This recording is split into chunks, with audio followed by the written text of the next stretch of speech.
Okay, looks like we're here again for my regular nostalgia gaming show. Let's get started by setting up my phone to receive chat.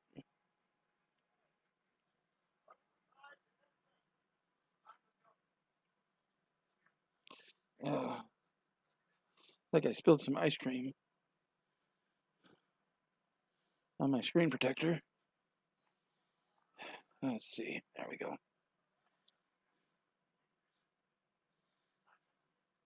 Just got back from dinner, so we had a dipped cone as part of it.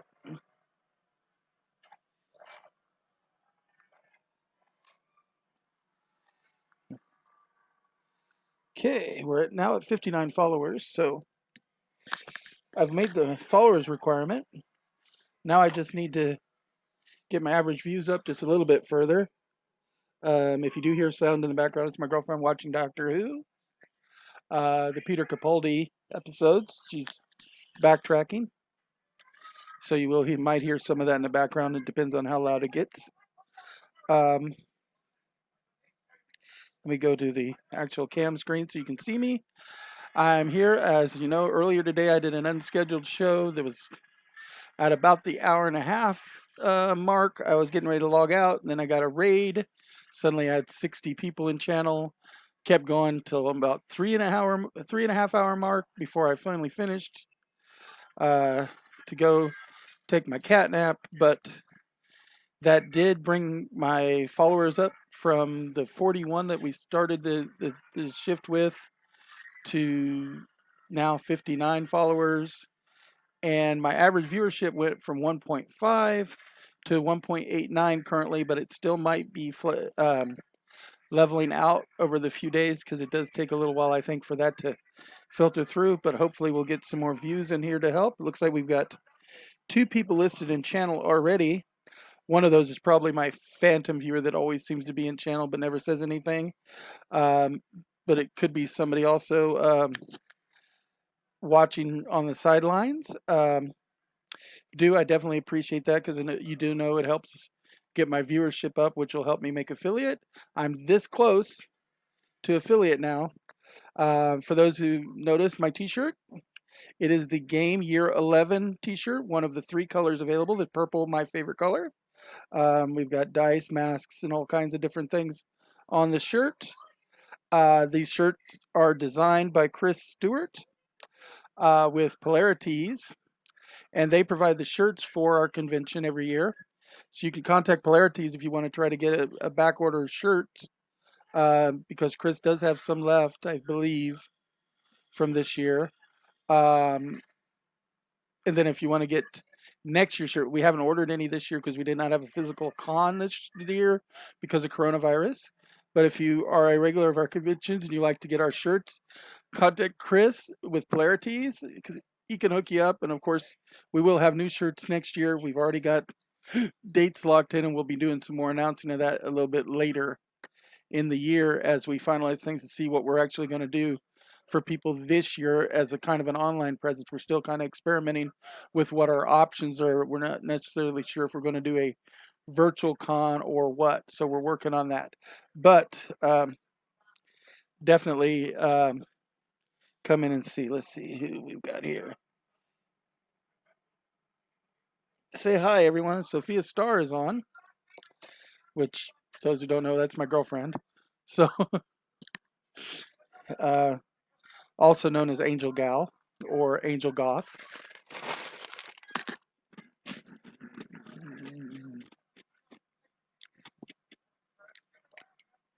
So she's my extra viewer right now, just to surprise me. But that's okay. We're going to get started here with some RuneScape, old school RuneScape. Do need to make sure I've got the right topic and everything on my stream manager. Let's double check that. Old school RuneScape. It does look like that is the topic set to go.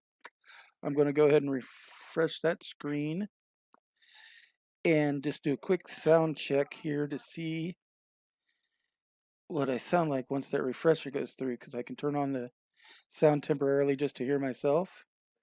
And just do a quick sound check here. Okay, sounding good. That might repeat a couple of times now because it came through that way, but after a minute it'll stop. Um, Everything looks good. We're getting ready to switch over to things. Looks like we did time out. So we're going to go back to the host screen. Back here, got disconnected for inactivity because I had us all ready to go. Going to go ahead and log in to world 350 as I've kind of set as my default world. It is hard for me to read the world select screen. So let's see, I have 2 days left of my membership, so I should also cash in one of my bonds. Um, which is probably what I'll do here too, because I've got the bonds in. Let's see. Okay, here. Redeem old school bond.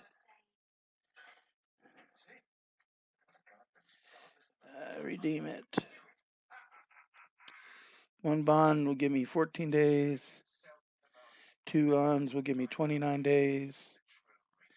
Three bonds will give me 45 days. So I have 3 bonds. So I'm going to go ahead and redeem those now for 45 days and confirm. All right.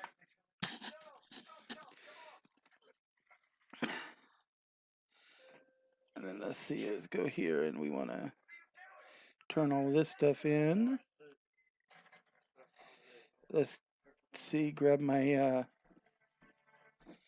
magic runes.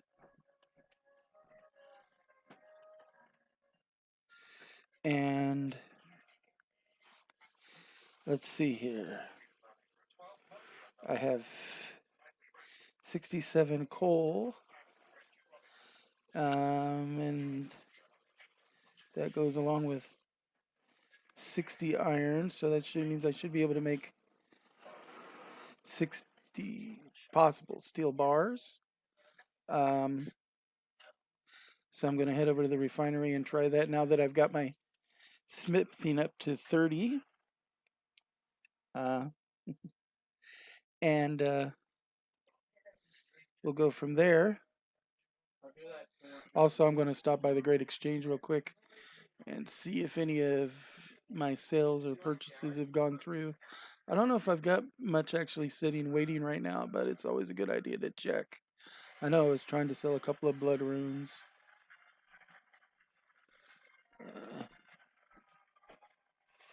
Yep, nothing currently waiting. The blood runes haven't sold.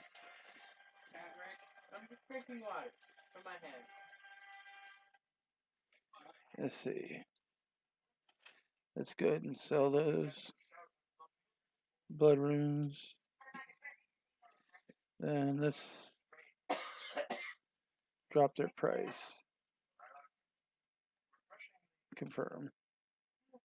Hey, now they sold.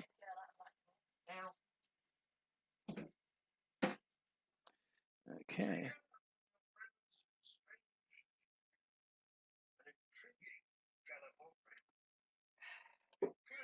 Here we go. There's that.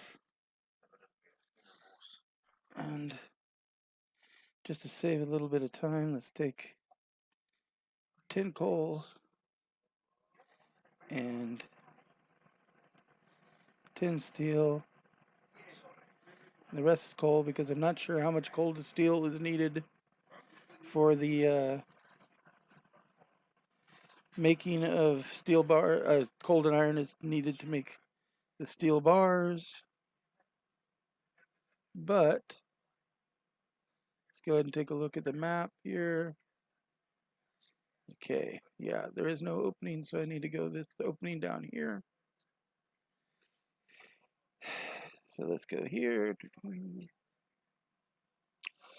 It's nice for everybody to always like hang out while I'm streaming, especially since all I'm doing is kind of grinding skills, but yet people seem to like to hang out during that, which is, of course, helpful for my road to affiliatehood. I kind of thought I would have to wait until I started streaming my fractured alpha testing before I really got my final affiliate stuff, but I'm just on the cusp of getting it now. If I can just get my averages up. Uh, and I really think that once this smooths out, my average is going to go up a little bit more. Especially as I'm supposed to get another raid. Actually, I've got a scheduled raid tomorrow. Somebody is planning on raiding me tomorrow. Let's see. Well, let's try to make some steel bars. That's silver bars, steel bars. Okay, we can now make steel bars. Let's see.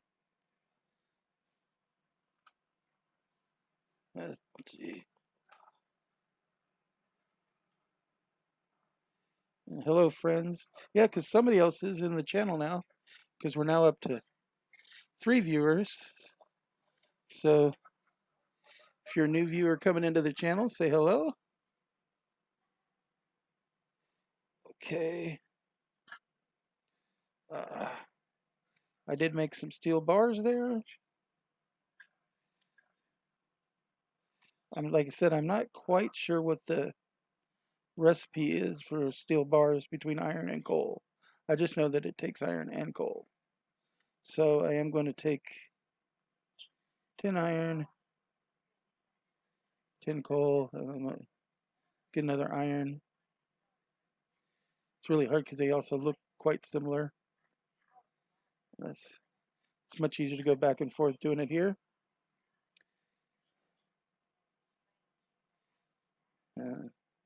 Make some steel bars just to grind out some more experience. And that's giving me 17, 18 experience each time. That's not a ton, but it's helping.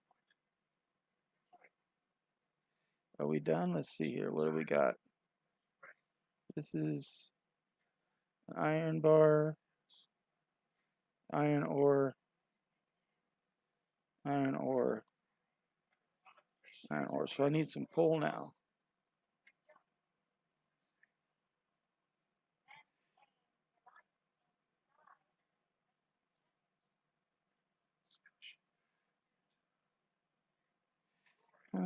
There we go. And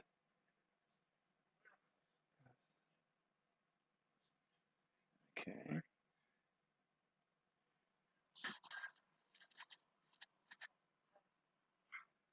Let's see. Is it somebody else? Nope. Still just Sophia saying hi to everybody. We do have an average of 3 right now, though, so that at least means my average is not going to go down. And hopefully that'll actually increase as we go along through the stream. I'll be streaming till midnight tonight at least, possibly longer. I do sometimes go over, especially if a raid comes in at my last minute, which is what has happened the last 2 times I did a raid.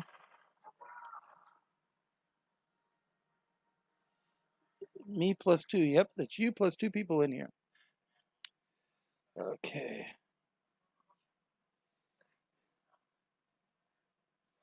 Let's see here.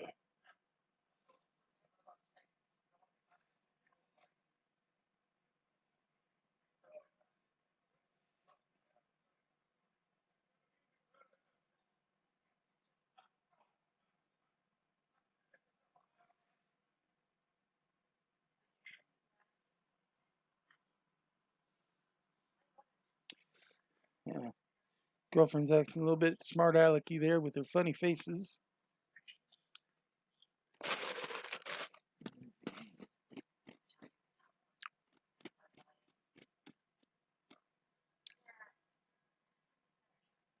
We're just making some steel bars here. I was actually getting more experience from smithing, but that's okay because I can switch to smithing. You need 1 iron ore and 2 coal to make steel. What do I've got here? Iron ore. Okay, so I do actually need more coal than I need iron to make the steel. So let's go back here. Go ahead and speed it up a little bit. That's good. Turn everything back in. See, what do I have here? I've got 2, 3, 12 and 12 is I think what I need. I need 2 to 1. So I've got 24 spaces. That'd be 8 plus 16. So what we want is 8.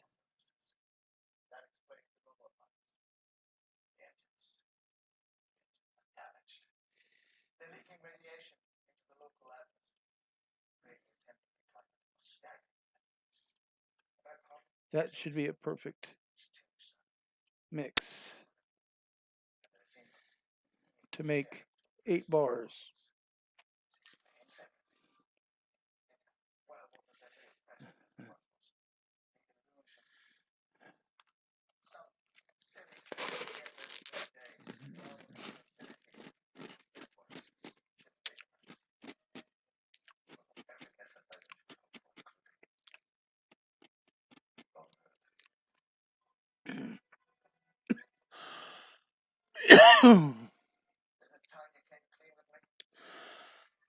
There we go. Perfect. 8 bars.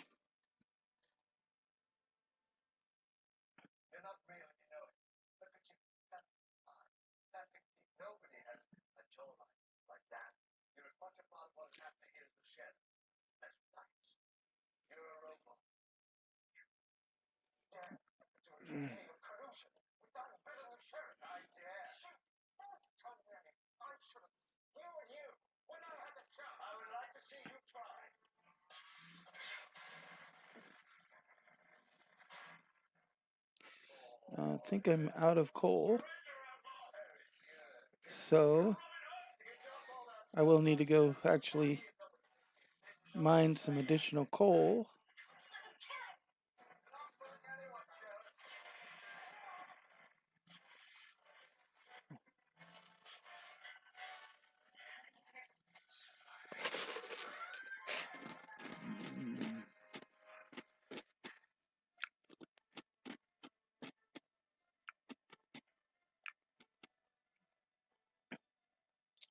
Luckily, there is a pretty convenient coal mining area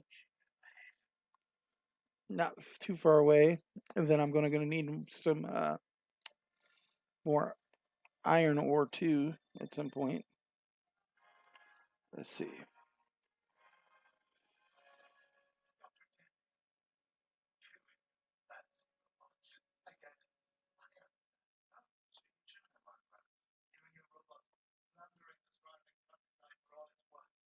Let's see.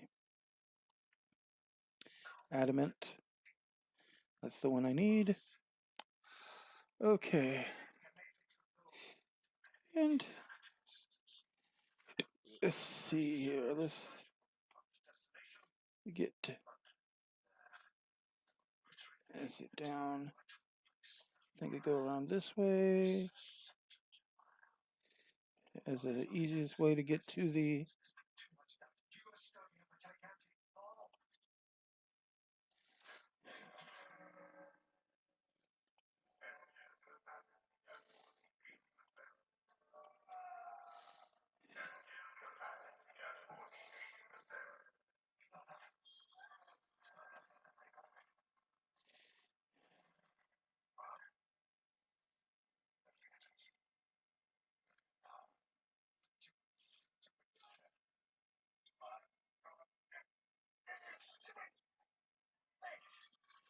so let's get some coal mining going on. Back down to 2, so it's my Phantom viewer plus Sophia. That's okay though. But hopefully we'll get some more people in here soon. Another raid would be great. And either way, like I said, I do have a raid scheduled for tomorrow. Somebody said that they would specifically raid me if I'm able to get on. So I'm going to try to get on as close to 11 a.m. Central Time as possible tomorrow. I do have dialysis, so I have to wait till I get home from dialysis.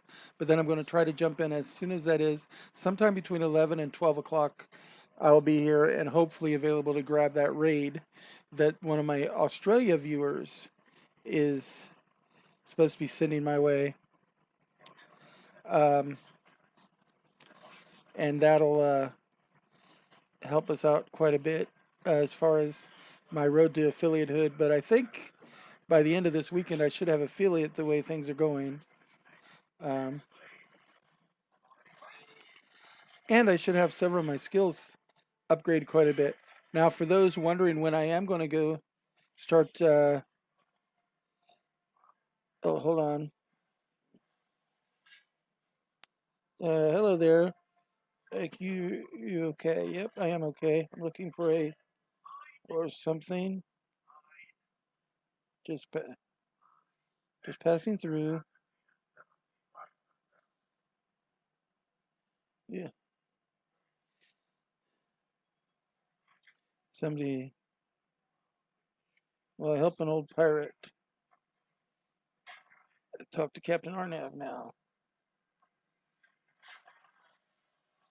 And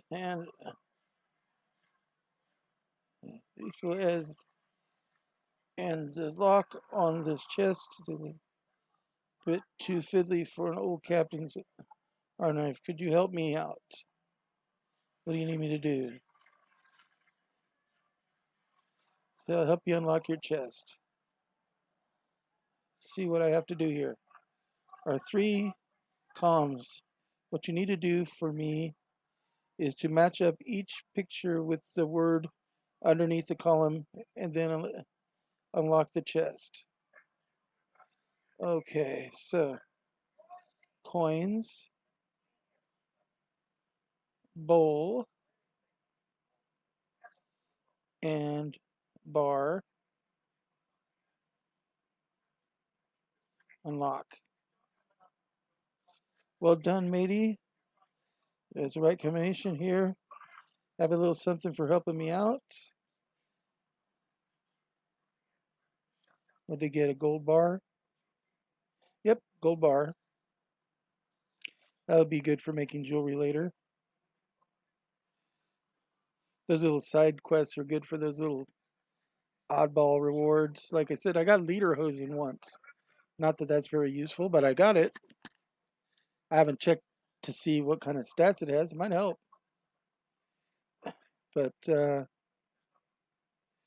yeah, anyway, I'm trying to gather coal right now because I need lots of coal to make steel bars, which is the current level of smithing I'm at, is the steel smithing levels.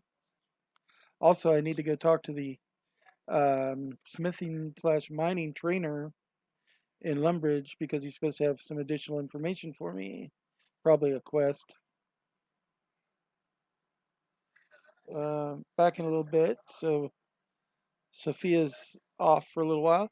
It looks like we are back up to 3 viewers. Not sure who they, but Sophia's going to pop out in a minute. Of course, she could always leave me open in the background if she wanted to. But she's taking the computer into the bedroom with her for more comfort. So I guess she's done watching Doctor Who for now. I knew she wouldn't last long. Her back has been killing her. And she's tired and she has an early shift in the morning. All kinds of excuses, but they're good ones. So can't blame her too much. I mean, it is after 9 o'clock here, and she does have to be up early in the morning, like at 6 a.m. to go to work. So even though she's working from home, so at least her commute's not bad.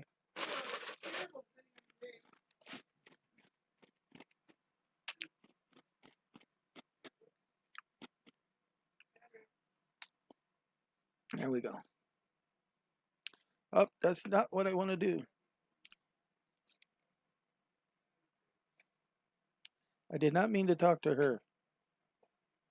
I wanted to. I'm trying to mine coal, not talk to NPCs.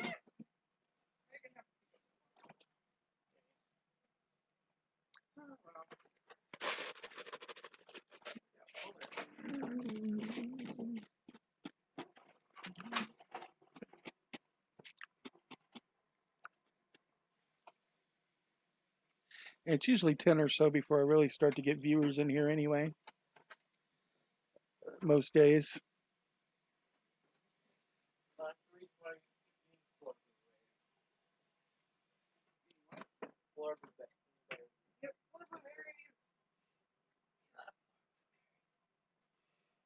Let's see here.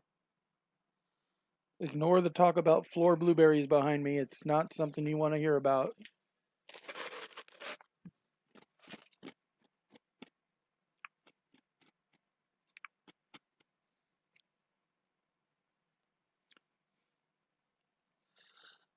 Let's see.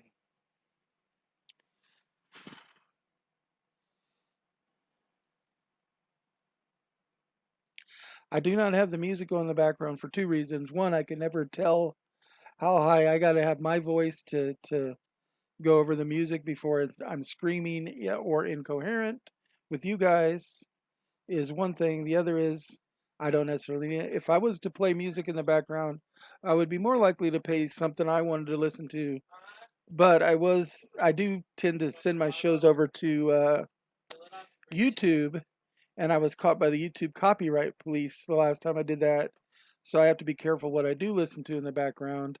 I don't have a list of acceptable songs, so I'm currently not listening to anything. But if I was to listen to something voluntarily, I would have Weird Al Yankovic, Cletus T. Judd, Ray Stevens, or maybe some comedy routines, or the Merkins doing parodies, or I'd have some like Metallica, the Eagles, CCR, or something like that going on in the background. But of course, all of that risks the copyright police. So I'm trying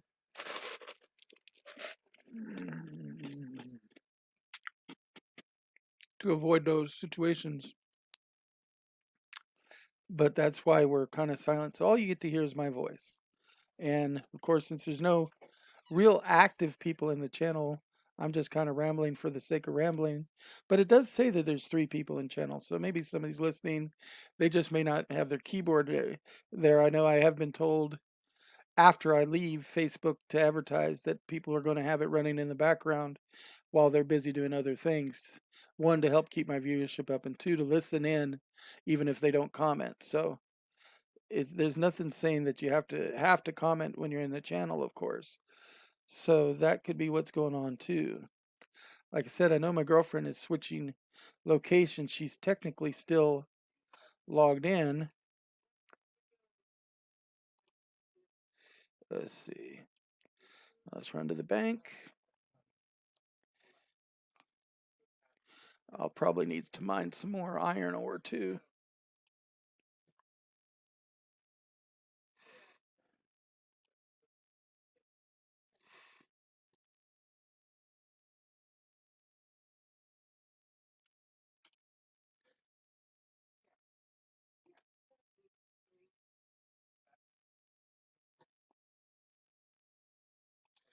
There we go.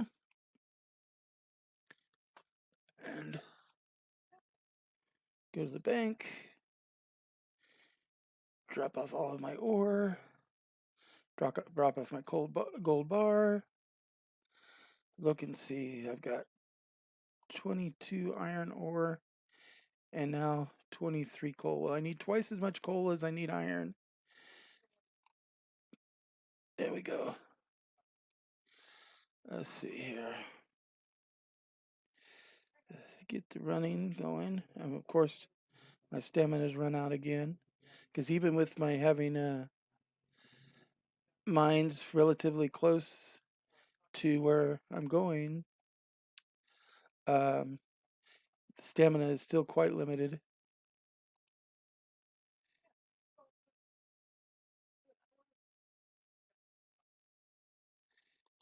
And there we go. Let's see here. Now I can start running a little bit. I'll run out of stamina before I get there all the way, probably, but that's okay. Yep, I'm out of stamina again. But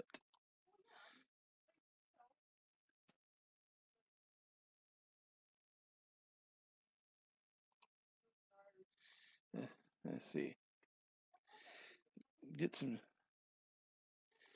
coal because I need 44 coal to balance out with my iron currently in order to turn everything into steel bars.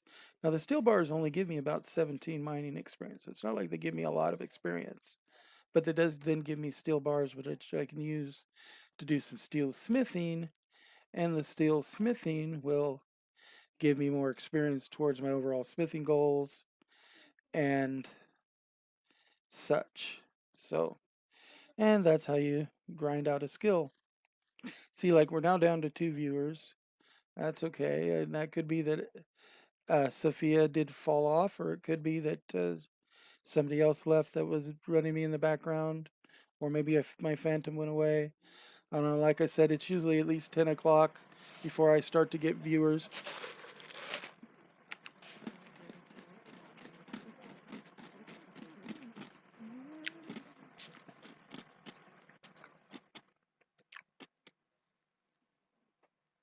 Wouldn't say I necessarily have a regular viewership yet, but those that are semi-regular, it seems like a couple of them are in Australia, New Zealand area, so of course they're on very different times than us. I did have a viewer earlier today though that was in the exact same time zone, so I'm looking forward to seeing more of that person. That was a Cyrus Martinez, I think is what his screen name translated out to be. Um, but we'll see. Some people aren't going to watch Twitch streams late at night, 9 or 10 o'clock at night. So even if they're on local time, that may not mean that this is a convenient time. Like, for instance, I tagged people on Facebook that can't all necessarily make it right now. I am looking forward, as usual, to seeing them when they do make it. Like, my sister might come on a little bit later. Um, my friend Jaden, if he doesn't have a D&D game right now, or even if he has a D&D game, he might run me in the background. Uh, my friends Philip George, and Philip Landergan, also known as Lurchland, is Philip Landergan. They're part of Philip Landergan and Angel are part of Left Claw Studios, which, if you've seen my schedule, I simulcast on Tuesday nights from 9 to 11 for them as they stream to their Facebook Live and YouTube channels. So I give them a Twitch outlet as well, so they have 3 channels to stream to, and it gives me another bit of content that I can use. Um, as I had started to say earlier, I know I was talking about my fracture. I don't know if I ever got to my point because I'm easily distracted, and these are videos in the raw, meaning I don't go back and edit them before I do put them on YouTube. So the only editing that happens is if the copyright police make me edit something out, and then I use the automated system to do it. I don't do it. But anyway, as far as the fractured MMO is concerned, once the alpha testing server opens up for that, almost all of my shows will be taken over by fractured testing. That means really that the only regular show I'll still be doing is the RPG College show, which is Tuesdays from 7 to 9 p.m. Central and Sundays from 3 to 5 p.m. Central. And those might even get preempted if I don't get attendance for them as much, so that I can alpha test fractured. And then all of my off time shows, my unscheduled time that I come into play, will be dedicated to fractured, the MMO. If you want to hear anything about fractured and MMO, just come into my chat, type !MMO, and if the bot is online, which I try to keep them online all the time, if the bot is online, he will give you a link to go to the Fractured website to sign up to get updates, information, read news, and talk in the forums about the upcoming MMO, which is an isometric sandbox massive multiplayer online role-playing game. So I'm really excited about the game. I'm in on the alpha testing. I kickstarted the project like 3 years ago, because I try to kickstart one project a year at least. Even with my limited income, being on disability, I do generally try to give $20 to $30 once a year towards some Kickstarter program. Like I got in on the Kickstarter for the Vox Machina miniatures for D&D. I did do the Kickstarter for the Vox Machina television cartoon show that's coming out. I did it for the digital version of Gloom, which is a game developed by my friend Keith Baker. You might know him from developing Eberron for Dungeons and Dragons, Gloom the card game, Cthulhu Flux, Action Cats, games like that. But yeah, so he's not directly the one doing the digital version of Gloom, but because he designed the Gloom game, I'm behind it, and so I did back the electronic version as an example of one of the Kickstarters I back. Like I said, I try to back about one, maybe two Kickstarters a year, and they're usually small, between the $5 and $20 range backings. Uh, Mining is now gone up again, but anyway, so and Fractured is the main one that I'm backing right now, and I'm doing my best. I mean, there's also like another Good to Go Games did have some like flat miniature type sheet miniatures that are getting ready to be delivered that I backed last year.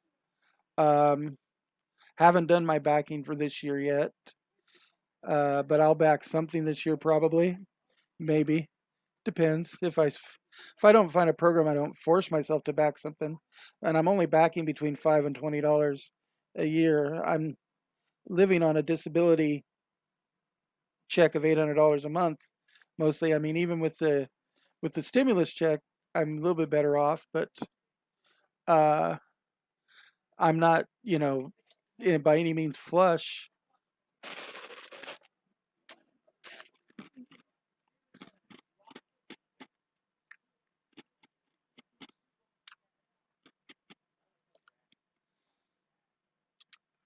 Uh,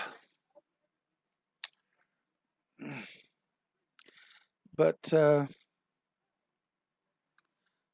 I do back some Kickstarters. I do recommend if if you want to become a small business professional yourself, if you want to do that, I do suggest you back Kickstarters, GoFundMe's, or Patreons for those that you really care about their production stuff because it keeps such things in business. It makes us part of the development community. I'm trying to scratch my back. Unfortunately, some of my medication, among other things, gives me horrible itching. But if you can back Kickstarters, it's always good because it's good for the community at large.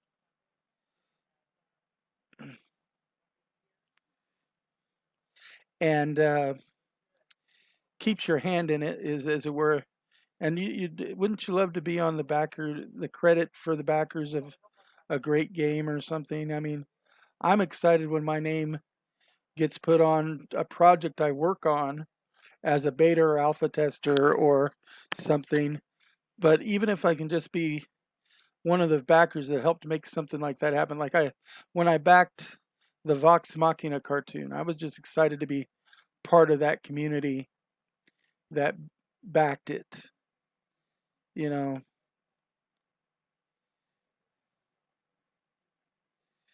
uh, that's one of the good things about our culture nowadays is we've got the independent publishers and backers and Patreon systems and stuff. It's a new age for the small business entrepreneur, the small creator, authors, designers, stuff. They've got now new ways in order to fund without necessarily selling out to big business and sometimes compromising their artistic values because of it. That doesn't mean that every time big business gets involved that you sell out, but this way, more and more developers get more creative control of things. Like I have a Patreon page that I started when I started this stream, which is www.patreon.com/gamerseuss, like the name on the channel. If you type exclamation Patreon in the channel, the bot will also give you that link. Um, so if you ever want to be a patron, because I am a writer, among other things, a writer and editor, um, and so I do work on the occasional project. Right now, I've got the prologue for a book I'm working on up on my Patreon page for the second tier. That's the $10 a month tier backers. Right now, I don't have any backers, so don't feel bad if you don't back me. Nobody has yet. But if you get the second tier backing, you'll have access to that prologue. And then if you get the first tier, the $5 a month backers, as soon as I write the next chapter in that book, I will put that next chapter up for the second tier, and I will trickle down the prologue to the first tier. So they get second viewing of everything I produce. Um, and that's kind of how I do it. But my Patreon is also to basically support this stream. And if I can, between my affiliate program here and eventually getting Patreons covering the stream, because I'll be developing things like my RPG college classes, panels on tabletop role-playing games, which is what I've created this channel for, and then just some light streaming as just a streamer myself. If you do want to just ever support my channel by supporting me, go to my Patreon to support it, or just smash on that subscribe button once I'm affiliate. And until then, just make sure you follow me and view me to help me get that affiliate status. Once I have the affiliate status, like I said, go ahead and slam down on that subscribe button. For those who are worried about paying for subscriptions, if you are a Prime member of Amazon Prime, you get one free subscription a month that you can change from month to month, and it doesn't cost you anything extra to put that subscription on anybody. So once a month, you can go to your favorite channels and show support by taking one of them and giving them a subscription. That just means that you're giving them your free Prime subscription, but that still shows your support of the channel. So that's one way to support my channel, would be to subscribe and follow and view. The other thing it would be to go to my Patreon page and become either a first or second tier Patreon, paying either $5 or $10 a month. But I know that's a big commitment to be a month paying monthly into something like me. I mean, if you were going to do that, you might as well just pay for a $5 monthly subscription to my Twitch channel and just subscribe to Twitch every month and renew it if you don't use the Prime membership path. So that's another way you can do it. But you can do my Patreon and to do that. Or if you want to soft support me by supporting a cause I support, as you can see on my stream, Extra Life right underneath me. I support Extra Life, which is part of the Children's Miracle Network. And if you type exclamation Extra Life in channel, the bot will share a link to my Extra Life page, or depending on how you're viewing my stream, you can scroll down and there's an extension attached to it that you can do donations direct to my Extra Life page. I only have $25 donated to my campaign so far, but for the entire year, I'm only looking at uh, a soft goal of 1,000. I'd love to move the slider on that goal. I'm not saying that I wouldn't, but my soft goal is only $1,000, and the main time I'll be gaining money for that charity is when game day comes around, which is November 7th this year, was when the Extra Life game day hits. And that's when streamers from around the world will be doing Extra Life promotional streams, doing marathon streams of 8 to 24 hours in support of Extra Life. November 7th is the official day, though some streamers will do it other days of the year to keep it on board, because this is an all the year thing. But the official one on the 7th, there'll be lots of streamers doing it in tandem, including like some of the bigwigs over at Wizard of the Coast, Satine Phoenix, Keith Baker, people like them may also be participating in Extra Life. And they do other things throughout the year that they sometimes give to Extra Life and other charities, because the gaming community is great in that we like to support charitable organizations throughout our community, and varied charities. Like I'm part of Eclectic Endeavors, which is in the umbrella of a 501c3 nonprofit through the Springfield Regional Art Council. What we do with Eclectic Endeavors is we put on the Gaming Arts Media Entertainment Expo, the convention that I've got the shirt on for, and we put on a couple other events throughout the year, including something called the Picnic at the End of the Universe, which both the convention and the picnic got uh, canceled this year because of coronavirus. But we're hoping to do something a little bit later in the year to make up for that. Maybe something online, or maybe even a late picnic, depending on how things open back up.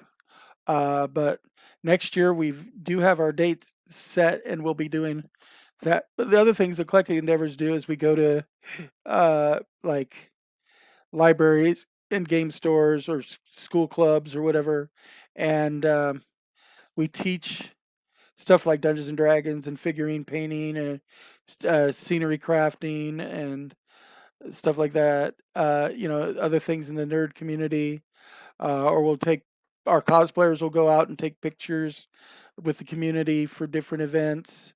Um, and okay, as a 501c3, that means we're a nonprofit. So everything we make when we put on our convention either goes to the actual running of the convention, because nobody gets paid. Okay. None of us are paid. We're all volunteers. So the money either goes to the running of the convention itself, that's buying supplies, renting the convention hall, paying insurance fees, paying for special guests, because of course special guests get paid often. Sometimes they'll do it for a very relatively low fee, like just their travel costs, but they get some kind of pay to show up. And so with special guests are a fee. Things like designing our shirts and printing out the initial outlay cost for that, and then we recoup some of that when we sell the shirts. But any of the money that we make during the convention, over and above our expenses, goes into different things. Like last year and the year before, we were doing scholarships to the nerdy arts, but we weren't getting enough applicants to make that a worthwhile thing. So our new initiative is, what we're going to be doing is creating grants for school clubs that are nerd related. So if it's like a wargaming club, or a video gaming club, or a miniature painting club, or a Dungeons and Dragons club at your school, or your high school, your middle school, even your college, you could apply to possibly get a grant. Tell us what you need the grant for, about how much you need and stuff, and we'll review it and see, one, if we've got the funds, and two, if your cause is something that we think that we can buy into and we can make a real difference with, and that it actually goes along with our goals that we have in mind. And if it does, then we can come in and we will do that. So that's where our funds go to. So we are constantly promoting our nerd culture.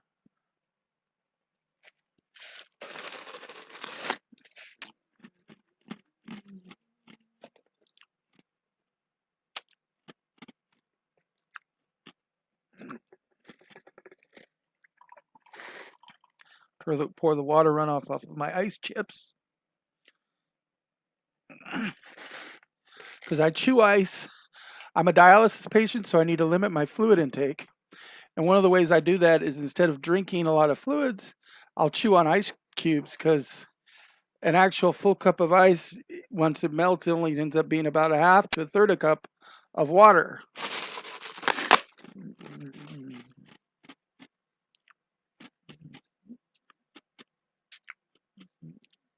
Depending on how fine the ice cubes are and everything. And so one of the tricks in order to do that, because also being a kidney patient, and I'm also a type 2 diabetic, which means I have an extreme thirst problem. So I'm thirsty all the time. And in fact, I can get nauseous in my stomach if I eat without drinking something along with it. So it's very important that I drink stuff or chew on ice while I'm eating.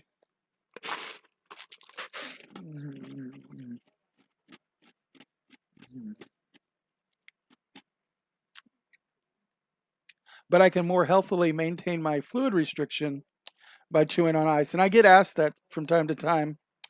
Sophia's officially back in the channel, it looks like. I don't know when that was posted, but it does show that she had posted she was officially back. So my girlfriend is still kind of monitoring the channel, which is great. It's not quite 10 o'clock yet, so any regulars haven't necessarily come in yet.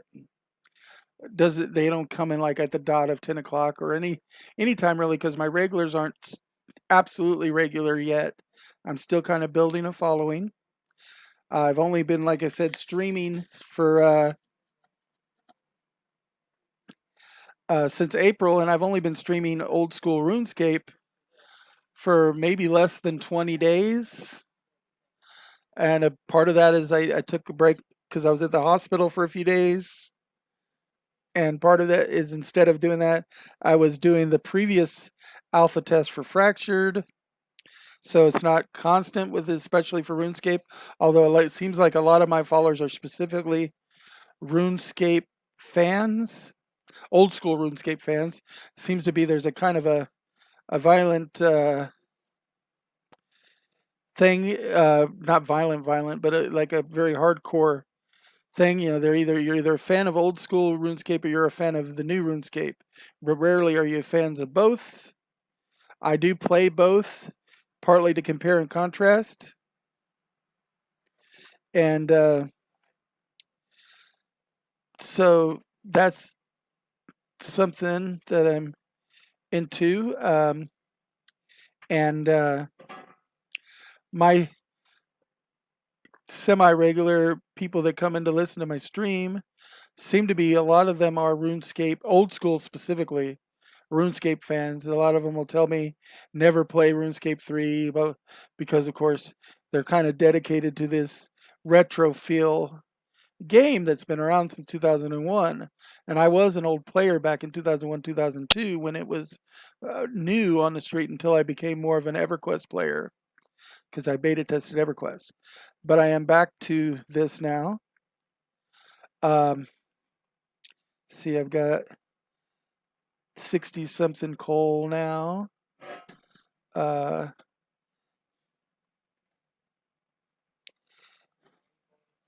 let's go get a little bit of iron while we're doing things.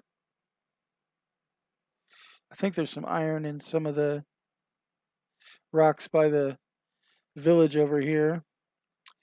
I'm not sure if the village is closer or if the other iron ore quarry is closer, but for now, since I'm used to running back and forth here, I'll just keep running back and forth here. Plus, this is technically on the way to the furnace where I smelt my ore, so. And I'm back down to low. But let's see what kind of ore we have here. Let's prospect those rocks and see what they are.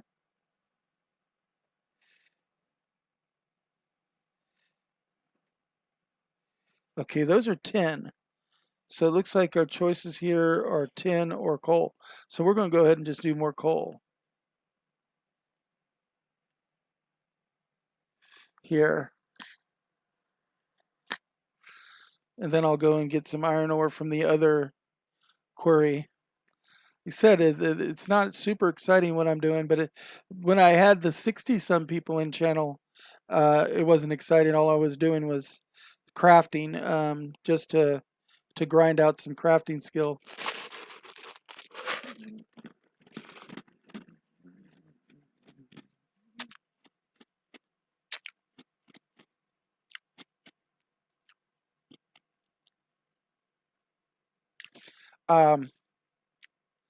I will have to say this community here is a great community, especially the diehard old school RuneScape fans. They've given me money in game. All 4 of the bonds I've used to play on the members server came as gift bonds from my viewers. So I have not paid any money because of, like I did say, I am on disability, and so I can't afford to pay to play games all the time. Uh, I generally try to leave my paying to things like uh, for my cell phone bill or my like annual Kickstarter backing, uh, paying for storage, paying my bills, because those are more important than to play a bunch of games. Although I do occasionally get something like a PlayStation Now membership or something like HBO Max to keep up with certain nerd culture things. But I need to be very careful when I do decide which things I do put those in. But it's been really nice of the community to pay for some bonds to make me get to play on the member server. I now just at the beginning of this stream today cashed in 3 bonds to give myself 45 more days of membership, and I had like 2 days left on the previous membership. So if I don't have to worry about a bond for the next 47 days, by then hopefully I've either got another bond or made enough in-game gold to buy a bond by then to renew again. Or I could go to the free to play servers, which is fine too.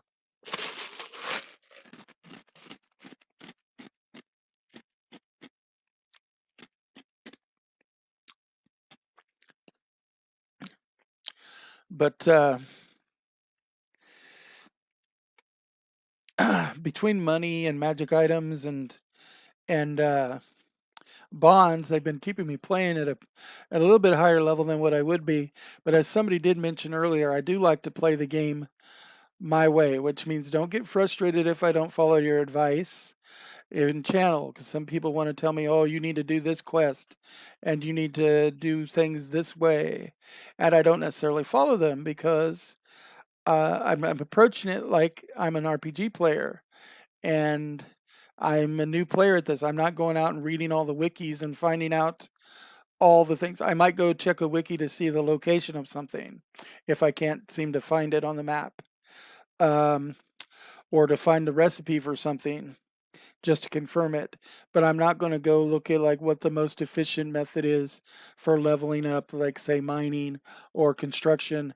I'm not worried about leveling things up the most efficient way or the cheapest way. I'm more worried about doing it the way I want to do it, which is, like playing the game. I want to actually go through the grinding part of it. I mean, I will go to the Great Exchange and buy equipment for when I'm furnishing my house in game to speed things up using the money that people have given me. But it's still, I'm going through the grind of building the house and everything, and I'm trying not to just like somebody suggested, constantly destroy and rebuild to quick level my construction. I'm trying as much as possible to only construct things like once and then destroy them when I can construct a higher level version of them in my house whenever possible. And otherwise I try to add on more rooms and do things like that in order to make my residence uh, better. And that's how I'm building the construction skill. Here on the mining skill, as you can see, I'm building mining by mining and smithing skill by smithing. Somebody did give me uh, a stack of 100 smithing rings, which I'm currently wearing one of those. So when I do some smithing, it helps out. I'll trade that out for my ring of wealth later on, because that's normally what I run around with is a ring of wealth 1. Uh,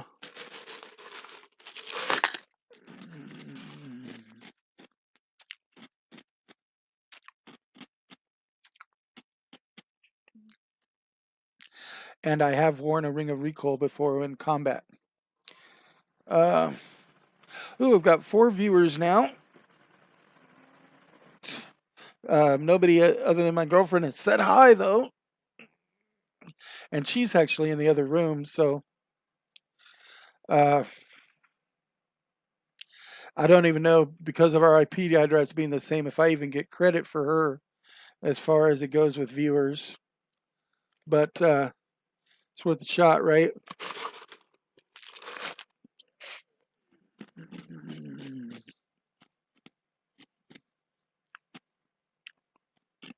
And she does want to support my show.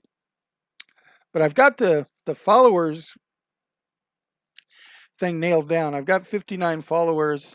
And although I haven't got full credit for all 59 yet, because it takes a little while for it to trickle through, I can now mine sandstone. Good to know. Uh, but I'm working on steel right now still. So, who was it? Sophia said, I don't know what you just said. I have the sound down and the AC kicked in. That's okay. Yeah. So she's not actually listening to me, but hey, she's my girlfriend. So that's probably true anyway. She doesn't always listen to me, even though I'm talking. But then I don't always listen to her too. But it is important that you listen sometimes.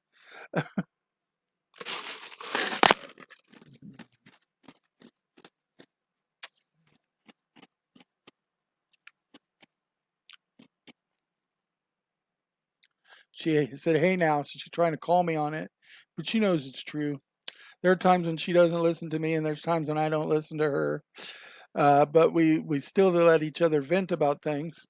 Doesn't mean we're necessarily fully paying attention to what we're doing when we're getting that vent going on. But that's the nature of being a couple, right?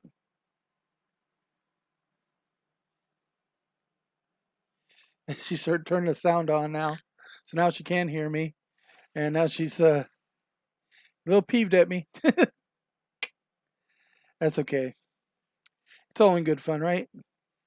Ooh, I got one of the occasional gemstones. You will, when you're mining, occasionally get a gemstone. Now, in RS3, when you mine, for one, you can just sit at a single node and just constantly mine, and you can get what's called an ore box that can hold 120 of the ore for the type of box it is. So, like for instance, if it's a bronze ore box, it can hold 120 tin and 120 copper in order to make 120 bronze.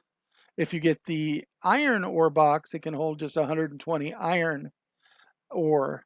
And I guess if you got the steel ore box, I've never gotten that high. I assume that it could hold 120 coal and 120 iron, which is what it takes to make steel. If there is such a box even there, they may not even exist. But regardless, you can sit on the same node, and instead of finding the occasional gemstone, you'll find what's called a geode, and the geodes can be broken open to to become gemstones. So they're like kind of a random present, and they turn into either gemstones or shards. And then you just go and you sell the gemstones or shards, or use them in crafting to make jewelry and stuff at the various crafting skill places, and that's one of your options. But that's geodes. That's it's a version of what we're doing with the gemstones here. It's just here you find just the gemstones. You don't find the geodes. But like you see, there's a green gemstone I've found there. There's blue that I've found and or earned through quests, and stuff here that were just found. Now I'm going to go and mine a little bit of iron, at least one batch of iron before I head back to the furnace. And my iron ore spot is over this way. It says, girlfriend, I listen, I just sometimes don't always listen. Uh, to two different listens there. But if you've ever been in a relationship, you understand those two different levels of listen because you've done it.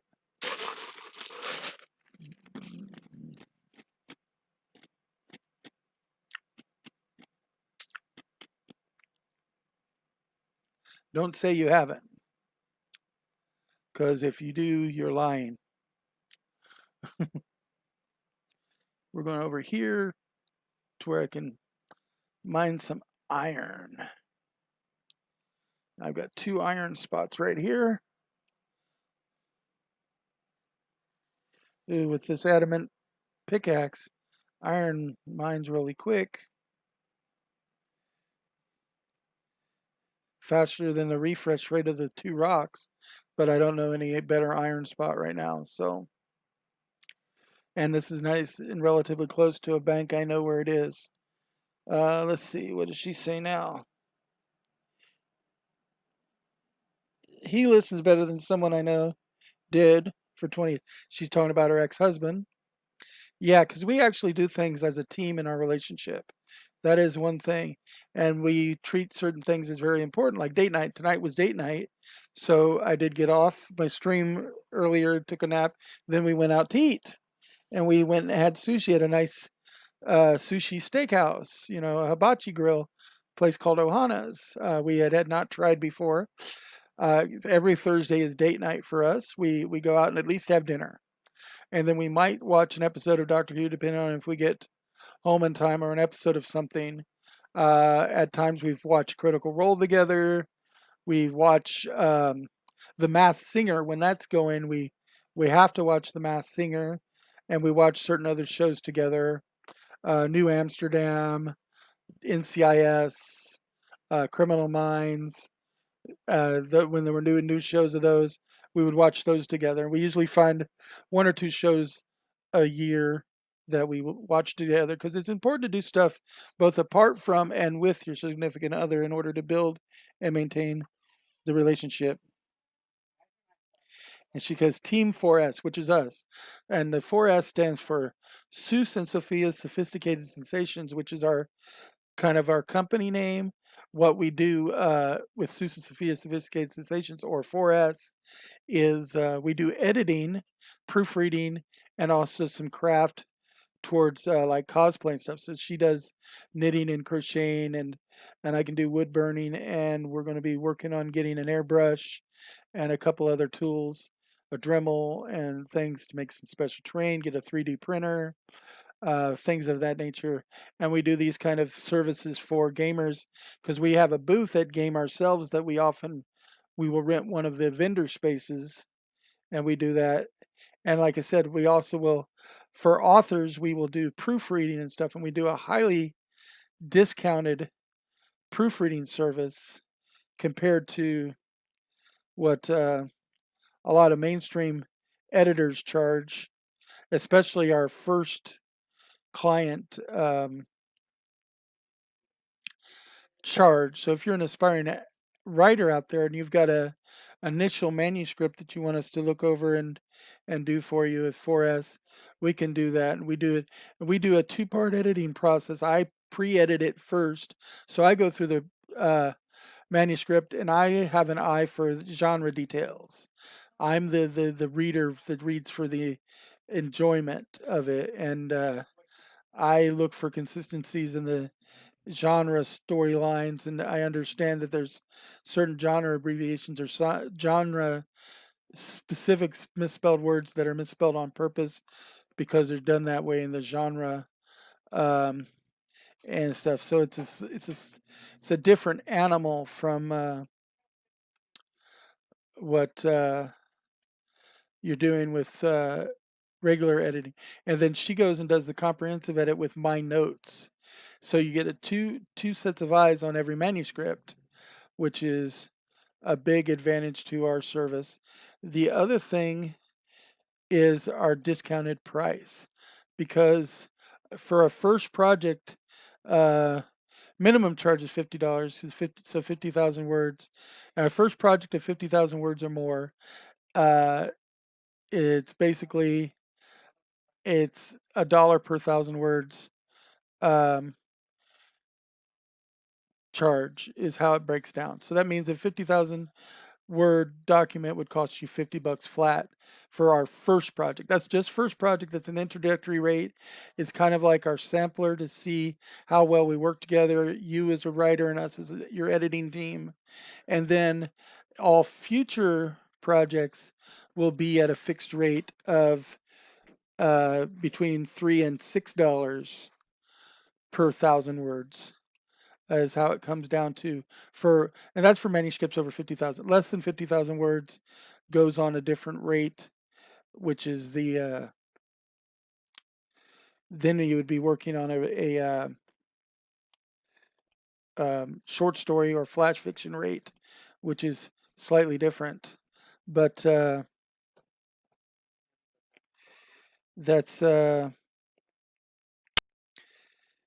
we do with the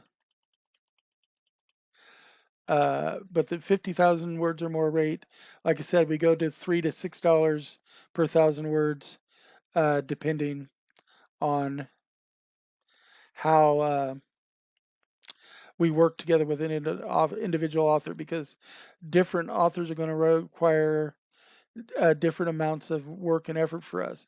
We guarantee no more than 3 hours within 250,000 words.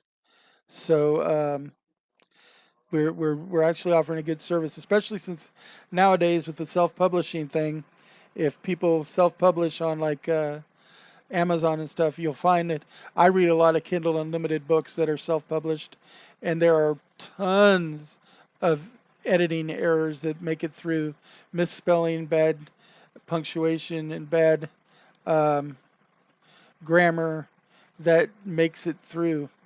And so I definitely know that our service is needed in that respect. Let's see here. Okay. So actually what we want is 10 of those, and then there we go. It should be about right. Um, but yeah, so then we adjust our rate after we know how well we work with an author. Then we know what we can charge, and it's anywhere between $3 to $6 per thousand words. So that means you're still going to be getting like your 50,000 word document, even at our highest rate, which is $6 per thousand words. You're only going to be paying like $300 for a 50,000 word edit that could charge you $1,000 to $1,200 with another editor. So there's some definite advantages to using our services there. What's that? Okay. I can now make steel maces. Uh, what else is she saying here?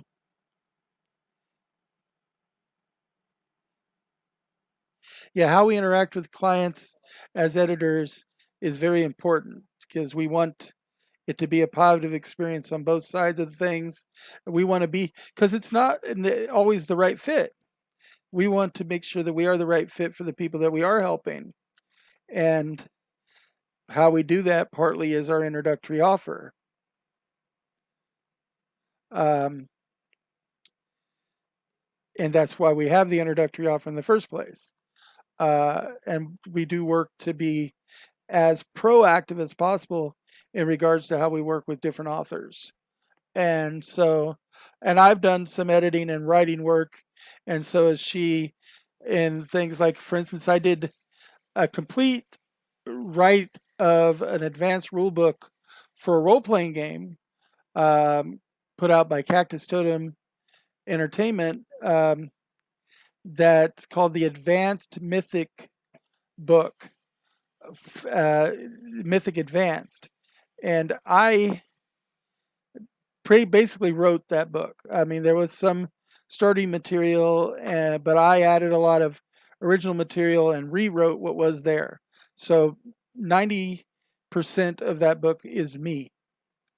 And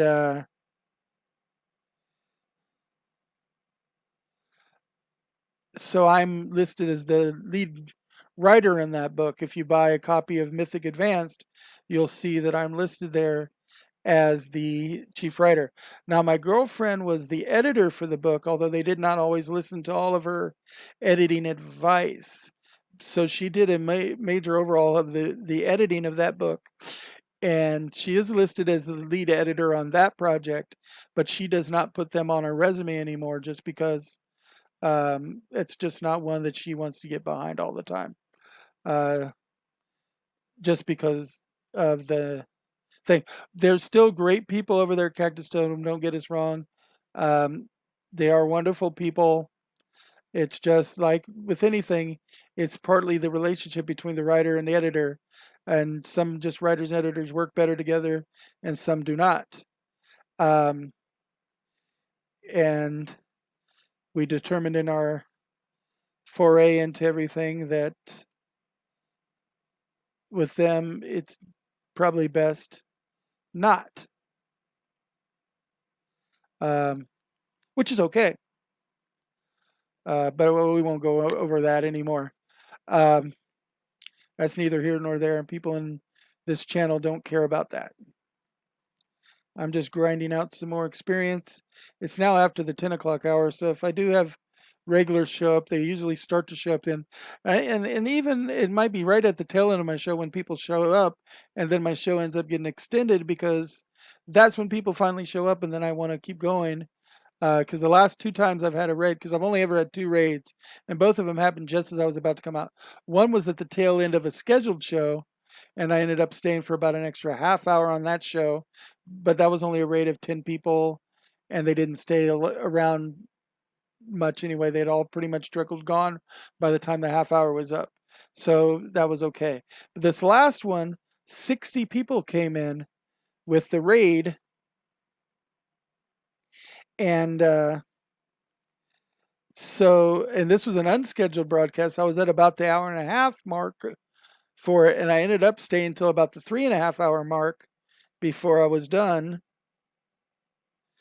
And let's see what we got, 6 there. So I need 12 there. So, but I only have 2. So really, it's only going to be,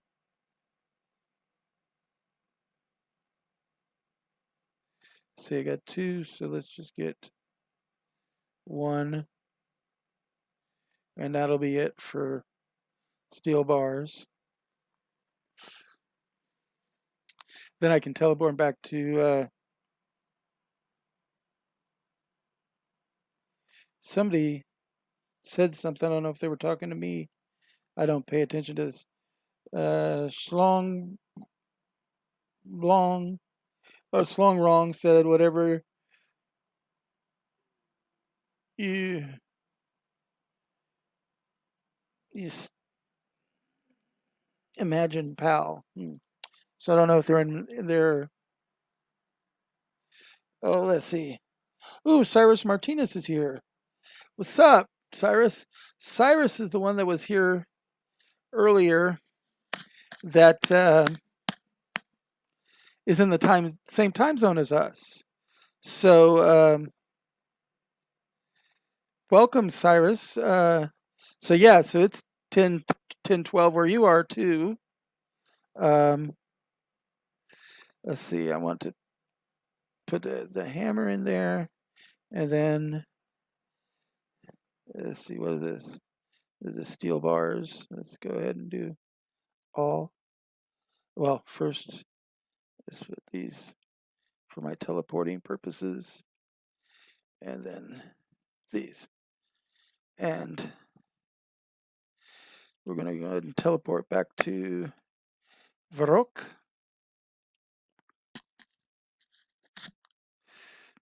And head over to do some smithing that way. But it's good to see you there, Cyrus. You were with us earlier when my big stream happened. So you got to see part of that. And you did say you would try to come back for my later stream or watch me stream tomorrow. So it's good stuff. So I'm glad to see you back. We're now looking at making steel maces. Let's see.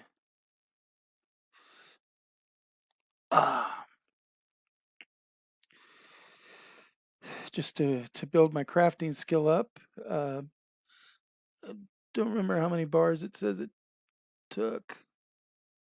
And I can't quite see what the experience looks like. The experience is 37. So if it does it with 1 bar, it's really good. But if it does it with 2 bars, I'm actually losing out on experience there.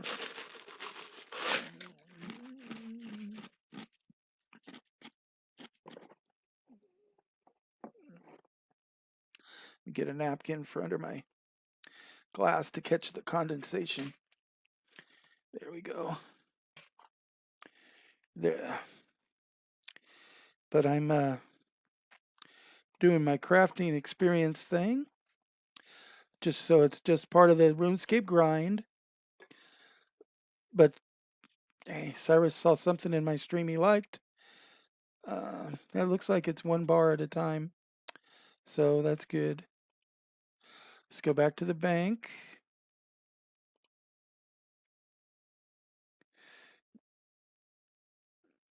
Drop off all these maces. Reorganize my thing a little bit. Grab steel bars. Head back out. And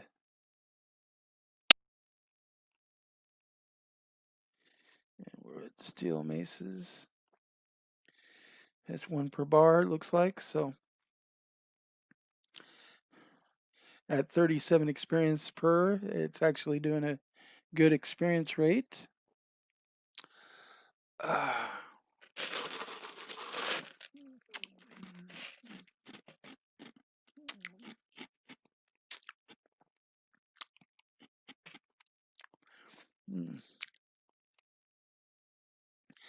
It's a way to up my smithing. I'm about to level it. Okay, level 32. No, 33.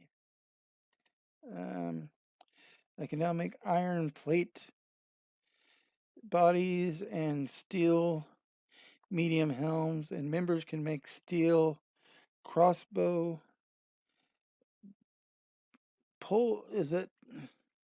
crossbow bolts. So that's probably what I want to do now is steel crossbow bolts. It's probably going to give me the best experience. Yep, because it gives me 37 again. But H1 makes like 15 or something like that.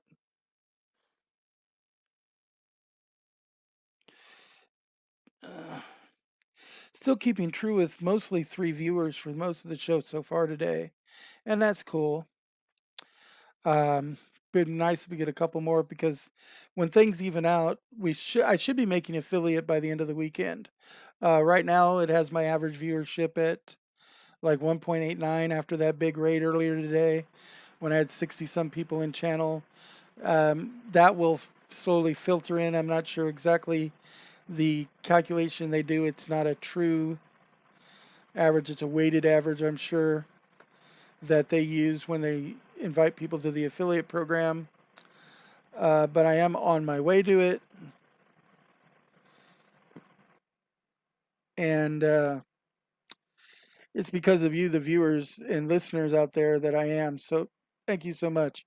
I should, like I said, if things keep up, even if I can just keep an average of 3 viewers in for my actual shows, um, if I can keep that average up, then by the end of the weekend, everything should have filtered down to the point where I have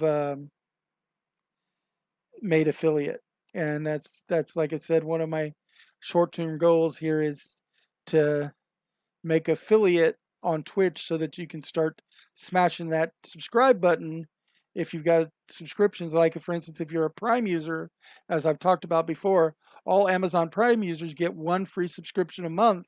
So you can take that free subscription, you can change it every month, but you can go to a person's channel and show that you support the channel by hitting subscribe, and they'll get a small amount of funds for that in the affiliate program.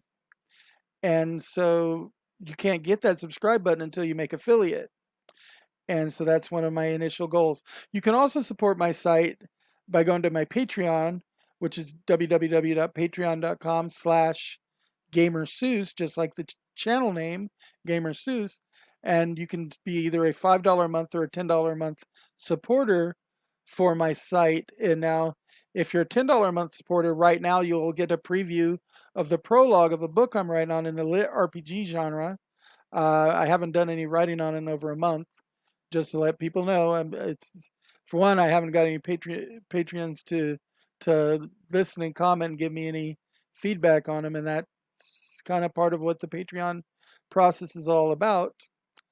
But if you're a tier, if you're a $10 a month tiered patron, you get early access to that. And then if you're a $5 a month, once I write the next chapter, I'll put the next chapter in for the tier, the $10 a month tier people, and I will trickle down and move the prologue down to the $5 a month people, and they'll get to read the prologue.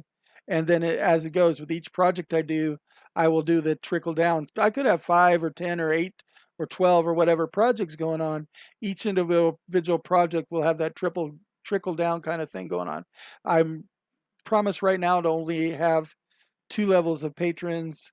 And I know that right now I'm not necessarily providing enough service to even justify a $5 or $10 a month patron right now, unless you're just really looking to sort of support me in future endeavors, which is kind of what the patron system is all about. Um, I'm running out of steel bars. That's okay, because I can make more. But right now we're going to do some more steel crossbow bolts and get that smithing up there a little bit higher.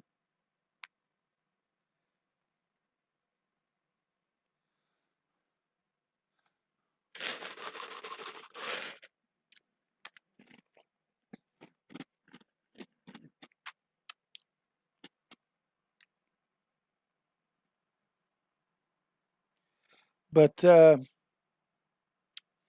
don't know. It looks like um Cyrus Martinez stepped out of the channel for now, but hopefully he'll be back. Um,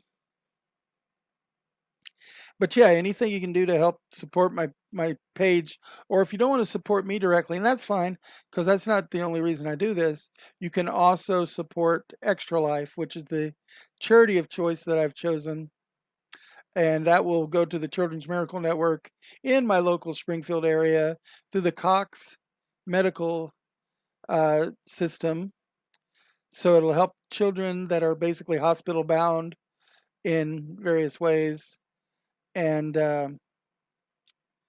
we like to do things like that in order to help support the Children's Miracle Network, which is one of my supported things. Let's see now.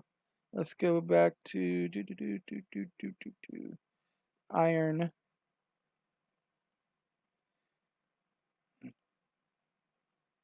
because I can do some iron and up and stuff to build up my skill as well. Because it looked like I did unlock a new iron skilled thing here, and I do have plenty of iron bars right now. Uh, Plate body is the thing I just opened up. How much experience does it give me? Because it does use like 5 bars, but it gives me 125 experience. So that's an average of 25 per bar. So it's basically the same experience as I get for a lot of other things. It's not quite what I get for steel.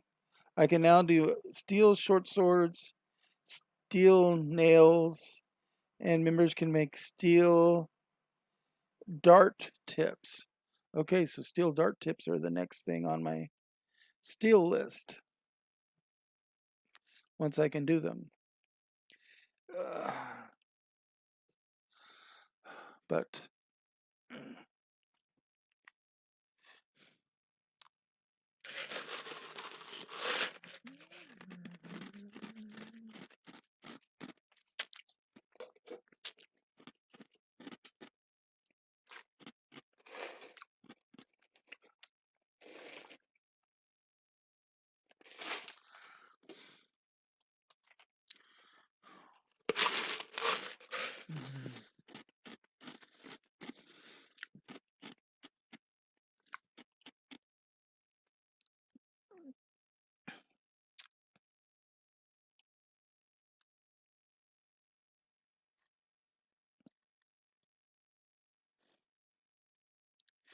actually, I think I'm going to go back to the throwing knives because they do double duty.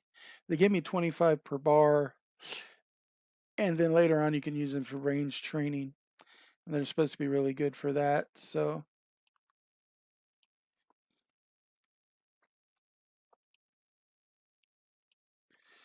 and it's basically the same experience as going for that higher end body armor. It just might sell a little better if I do get a chance to sell something. I don't know. I'm not in the selling area right now. We just do the throwing knives.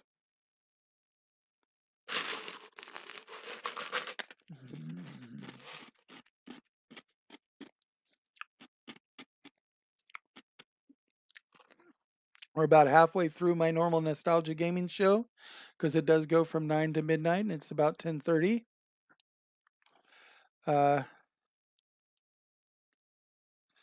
10:30 and then come to, yep, so it's an hour and a half each. So just double checking here. I'm a little tired, so even my math can fail after a while. Although normally I don't mess with math. I don't miss with math, I should say. I'm the mathematician in the family. But so we're near the halfway mark of my show, unless I run over. I know that Sophia's not going to hang around too much longer because she's going to go to sleep. Um, and who knows? Just at the end of my show, I might get a big raid again, or I just might get an influx of people right at the end, and I'll stay on for a little while. I mean, all I'm doing is grinding skills, so it's not like I'm doing something super exciting. But people are coming in to watch, and it's helping me reach my affiliate level, so who am I to complain? They seem to like to hear me talk. Are they gluttons for punishment? Only you can know. My girlfriend would say probably yes. But then again, she's my both my greatest and my greatest fan and my greatest critic. So she'll tell you though I have no shame. She'll openly express that in any way she can possibly do it. You and me both tired as heck too. I'm not sure exactly what she was commenting on there, but that's okay. She'll tell me later.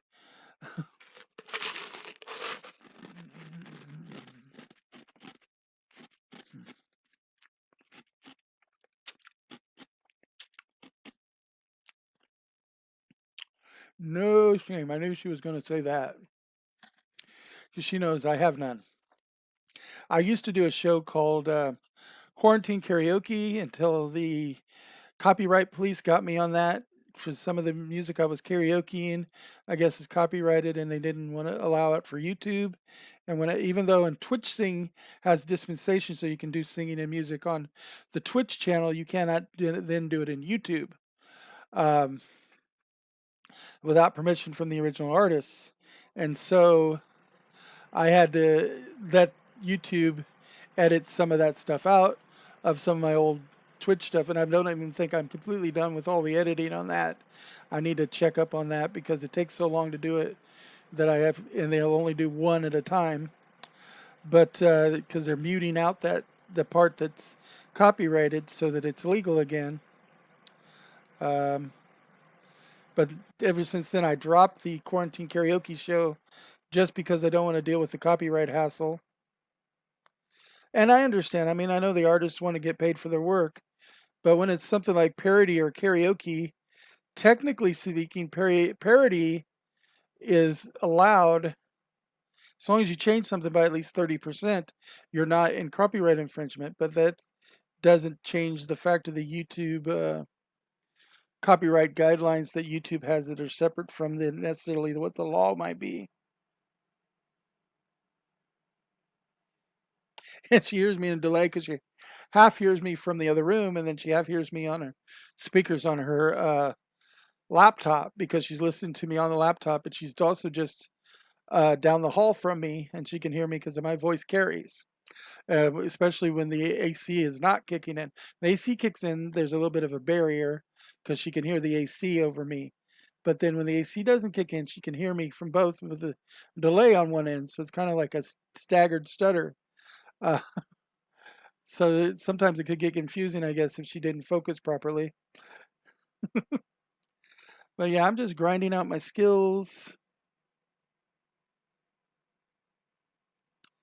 I need to do a bunch more mining of coal and iron ore in order to make some more steel bars.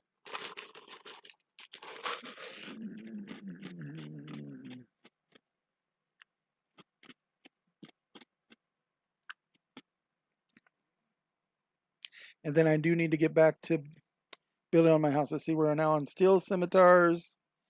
steel arrowheads, steel spears, and steel um, can't see what that word is. Steel haste. I'm not sure what a haste is. Um, and I actually am pretty versed in medieval armor and weaponry, and I just don't know what a haste is. Uh, of course, I could be reading that wrong. I'm not seeing it in my list of things I can craft here anyway.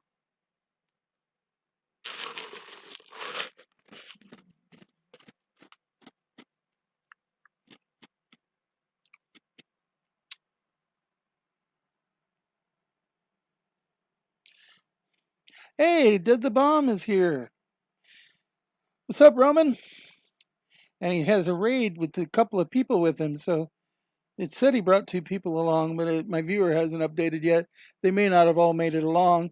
It's great to see you there, Roman. Of course, Roman plays in one of my regular Dungeons and Dragons games, my in-person games, which are on hold right now. And Sophia is saying hi, friends. Sophia is my girlfriend Allison. Her online name is Sophia Star, being my last name Star, and Sophia is like the nickname of her inner child. So Sophia Star is her online name. One of them, also Angel Gal and Angel Goth. If you see any of those, that's also referring to my girlfriend. But so she's here, and then Roman's here, and he said he brought a couple people. Yep, now it's kind of updated, and it shows 4. It does take a minute for things to update. I had a raid earlier when I was doing one of my impromptu shows. You missed it, Roman. I had 60 people in channel. It was insane, man. I couldn't keep up, but it was exciting too because couldn't keep up, and it was a lot of fun. Um, Dealing with so many people. I mean, I'm just grinding out skills. I'm not doing anything. And that's how I was doing then. But to have 60 people in channel wanted to talk about it and enjoying hearing me talk. Now, as you know, for purely informational purposes, the show you want to watch is my RPG College. When I talk about tabletop role-playing games, it'd be like talking to Matt Coville and Matt Mercer and some other long timers, because I've been in the Dungeons and Dragons hobby for 42 years. As of March 3rd, it was 42 years this year. So it's 42 plus right now, working on a 43rd year. Because I got my first D&D set, which was the OD&D set, the set that was released in 1974. I received in 1978 for my birthday. Now the basic set was already out by then, but none of the advanced books had actually released yet. The first of those books actually are copyrighted 1979, but they really released the very tail end of 79 going into 80. And that's when the Advanced Dungeons and Dragons took off. But I played through every edition of the game. I've got lots of experience behind me. Uh, I've made mistakes. I still make mistakes. I'm still learning, but I want to help and give that information out to new people. And it's not just Dungeons and Dragons. I've played through the 80s, especially me and my group of friends. We played just about every role playing game that came down the pike. Um, and so my RPG College is a show dedicated to passing on that knowledge to people. So that's truly a more of a knowledge-based Twitch channel show. And so if you want to come back for that. Now that show is 7 to 9 on Tuesdays, Central Time. That's 7 to 9 p.m. And also from 3 to 5 on Sundays, 3 to 5 p.m. Is when I do the RPG College. So if you want to come back for some truly informational stuff and you're listening in, that's where you want to be here. Sophia's tired. Yeah, some person rated me with like 60 people during one of my unscheduled broadcasts this afternoon. I was right at about the hour and a half mark of being on. I was getting ready to log off, go take a nap, and then 60 people come in with a raid. Oh my God, it was called a sassy raid. And the sassy, the person that brought them over, I'm eternally grateful because it brought my numbers up because I was at 1.5 average viewers and now at 1.89. And I think it's still funneling through the system. So that number, I think, is still going to go up. And as long as I can keep an average of 2 to 3 viewers in between now and through the weekend, I should get that 3 minimum viewership needed for affiliate. And it did bump. I went from 41 followers all the way up to 59, which got me past the 50 mark on followers. So really, I'm just waiting on the viewership to catch up. And as I said, that's still kind of, I think, filtering through their system a little bit. I'm not sure exactly how the calculations work with Twitch. I don't think it's, I think it's a little bit of a weighted average. Uh, but yeah, that helped quite a bit. Yes, so I got, like, for that stream alone, the stream analytics said I got something like 19 new followers out of it. 18 or 19 new followers came from that stream. That's why I'm up to 59 followers now. I was only at 40, 41. I was right at the cusp there.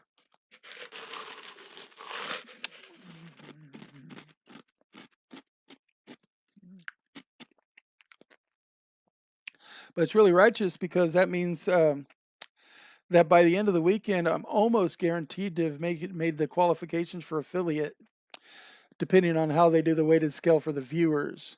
But I'm pretty sure that I can manage to keep enough viewership that with the weighted, even with the weighted average, as it slowly trickles down, should be able to get the 3 viewer average to go through.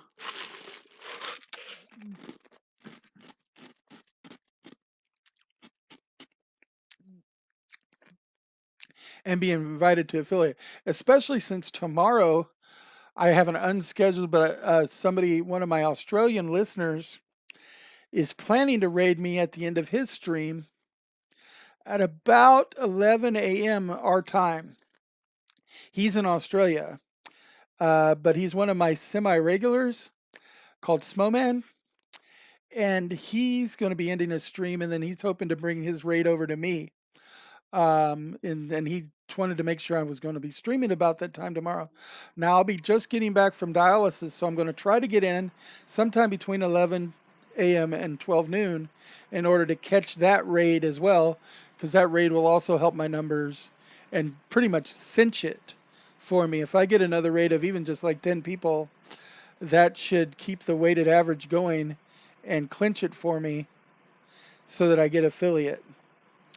Of course, I've only ever had 2 raids, and one raid ended up giving me about 3 or 4 subscribers, and one person even donated to my Extra Life account for $25, who's got my first donation to Extra Life from that one. And then the second raid, like I said, got me 60 people in channels, so it helped my views.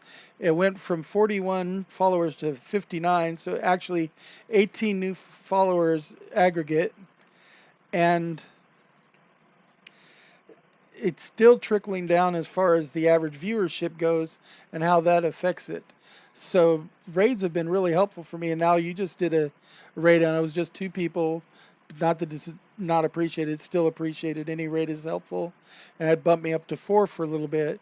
And anything that keeps me above 3 helps me finish the stream with an average of around 3. As long as I finish with an average of 3 or higher, it shouldn't lower my average in overalls. It should keep it at the 3+ range. It's only when my average number goes below 3 that it'll start cutting into things. But either way, it's looking like by the end of the weekend I should have nailed affiliatehood, depending on if they make you maintain it for 30 days or anything of that sort, because I'm not sure exactly what all of the rules are for the affiliate program, having never done it before.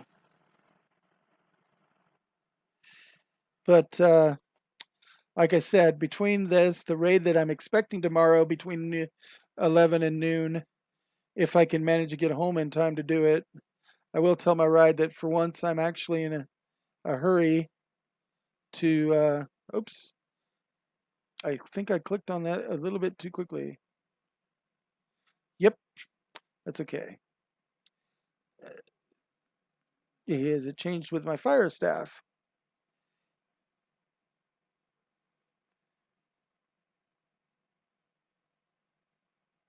Actually, I can send these things. Don't know why I haven't been.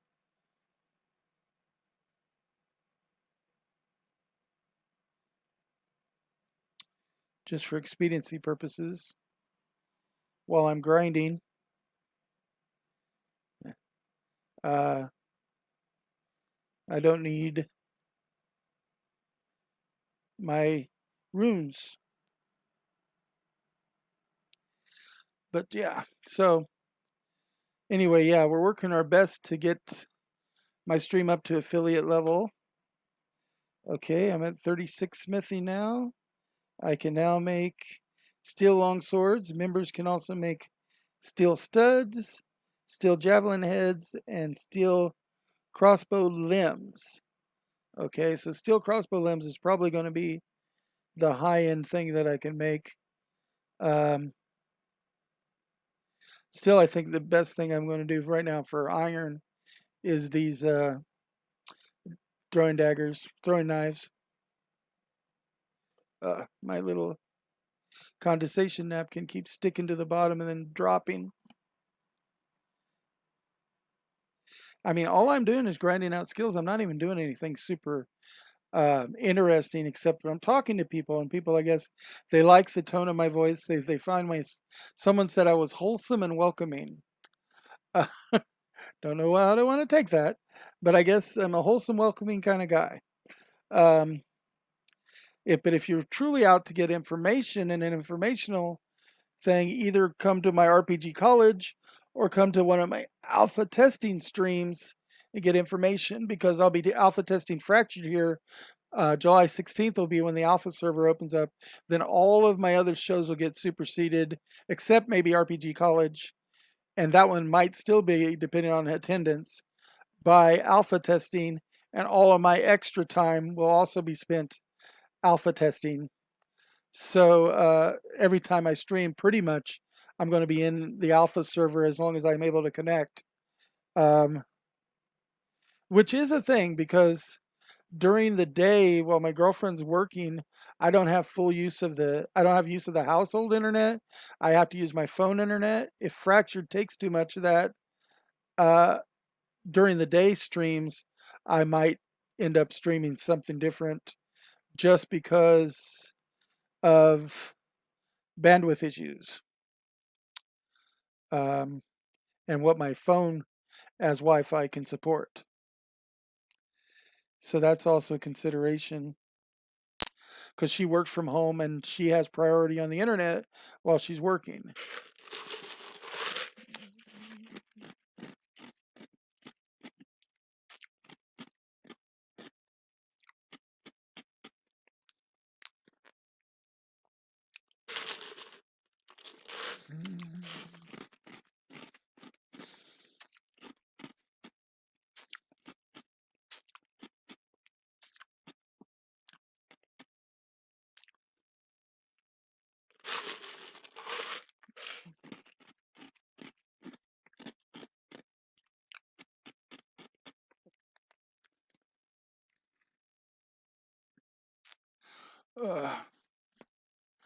Uh, pop that neck. Let's see. We're at four viewers right now. That's nice. Keeps my average above 3. We're at 10:45, so we got about an hour and 15 minutes left. An hour and 16 minutes left of my show. Scheduled time. Not that I wouldn't necessarily run over, because I have in the past, and that really just is a matter of who's here on whether I run over or not.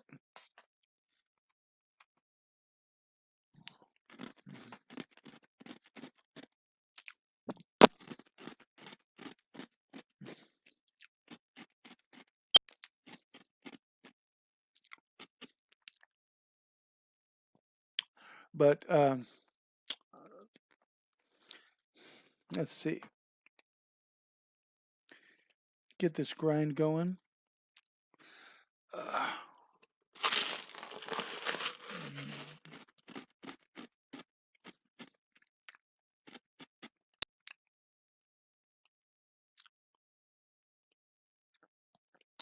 I do need to start grinding steel bars again.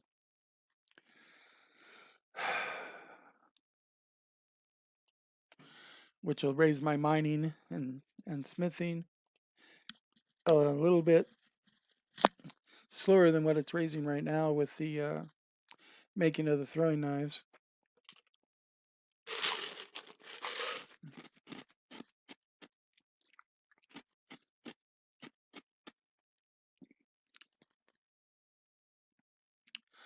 Uh, and I'll go quiet sometimes too, especially if people aren't interacting back to me, which is fine.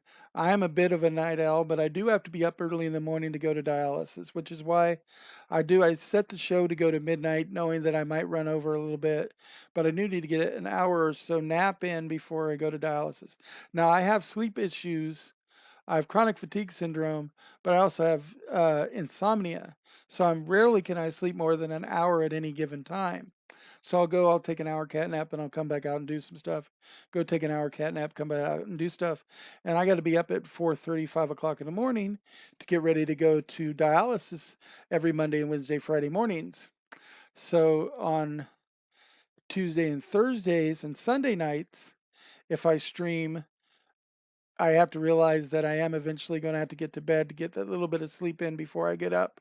And it also means that I won't be able to come back on and stream again until I get home from dialysis, which is usually around 11, 11:30, but it can vary.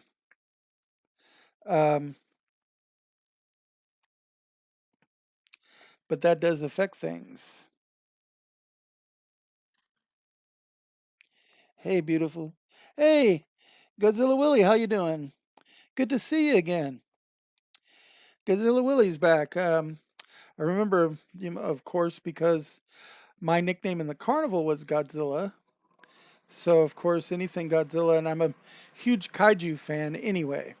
Kaiju movies rock. Godzilla, of course, is king of monsters, as everybody knows. Um, and especially in the kaiju genre of monsters, anyway. And so I have great respect for the whole Godzilla nickname. Remix Rock is here.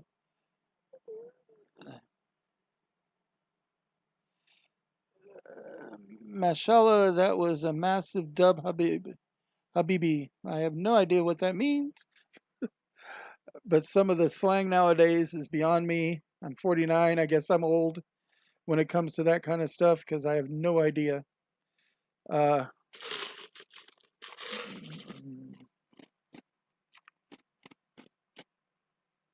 what that post meant. But welcome. I guess Godzilla Willie didn't understand it either. But remix re-rock said it. Welcome to the channel. Make sure to mash follow if you haven't already done it before. I am at my 50 followers I need for affiliate, but more cannot hurt because, of course, there's always new achievements that I want to make and I want to help maintain. And eventually, I want to get maybe if I can, get a partnership level with Twitch. Who knows? That's in the far future, comparatively speaking. Uh, let's see, what can I now make? Steel full palms, and you can make steel throwing knives. Okay, now I can do the steel throwing knives. So once I get steel, I can do even better on that. For oh, I should have made one more, but that's fine. It's not going to hurt me.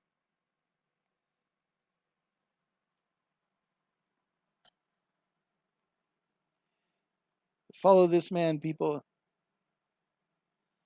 Walla, thanks. Yeah, please follow. Follow helps. Like I said, I've got 59 followers now, so I've got the 50 required for affiliatehood. But I'm still trying to make sure to trickle down the viewers, because you need an average of 3 viewers over 30 days.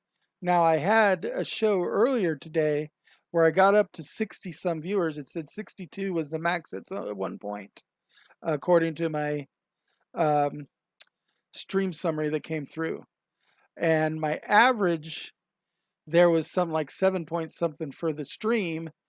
And right now, as the trickle down is happening and it's kicked in at Twitch, it bumped my 1.5 average up to 1.89. But I still think there's more of it going to trickle down and through. And of course, additional shows are going to help. Slower shows are going to drop off of the 30-day rotating thing. And I do think it's a weighted average, but every viewership helps. Um, so I'm always appreciative when new people come in and want to view my stream. I mean, especially since all I'm doing, other than just rambling here and listening to my own voice and having you guys listen too, is I might do every once in a while, I might do a silly quip or quote.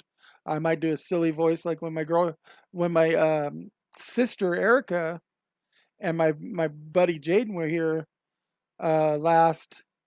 I was doing some voices because, of course, I'm known for doing like Beetlejuice and Scooby Doo and some Thundercat voices, and we were talking about Saturday morning cartoons and stuff. And so, I can do Cringer and Battlecat from He-Man and the Masters of the Universe, and I can do Snarf from the Thundercats and the whole Thundercats Ho call from the Sword of Omens, which of course brought me in mind of Mikey Mason's Saturday morning cartoon medley. Uh, as if you've ever played D&D with me, which Sophia in the room is my girlfriend, she has Dud the Bomb is in one of my regular D&D games.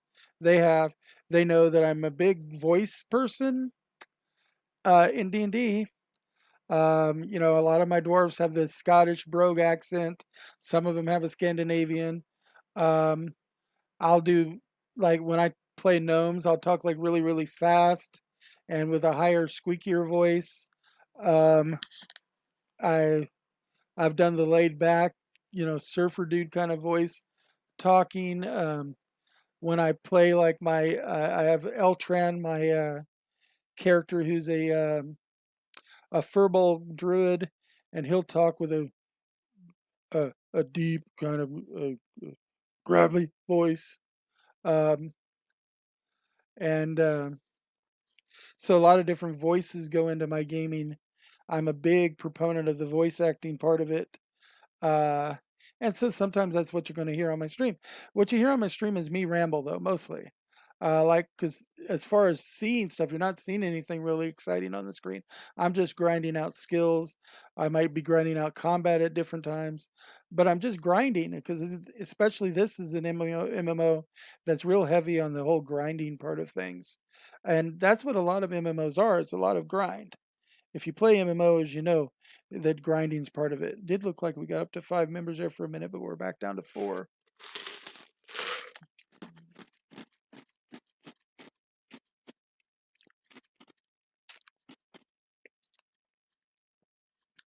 Uh, a little bit over an hour left of my scheduled showtime.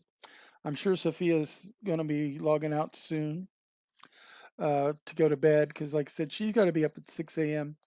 to start work. Even though she works from home, she does still need to be up early for work. So she'll be doing that. I think I'm going to cut back on the smithing now and start um, grinding some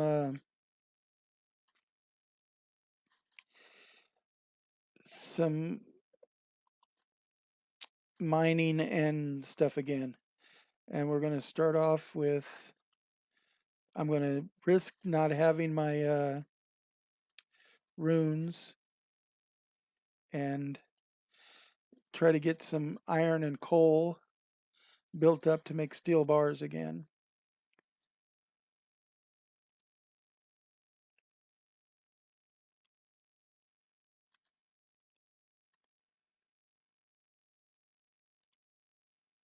Okay, and I'm running out of stamina here. Let's see. Go right there. Then I turn off my stamina.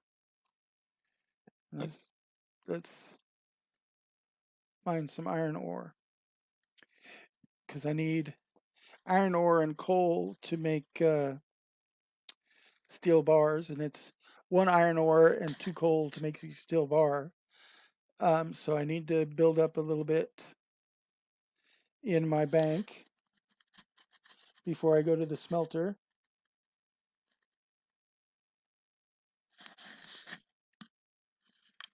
Right now I'm mining faster than these rocks refresh, so this is of course going to be a slower, more tedious process with only 2 iron nodes.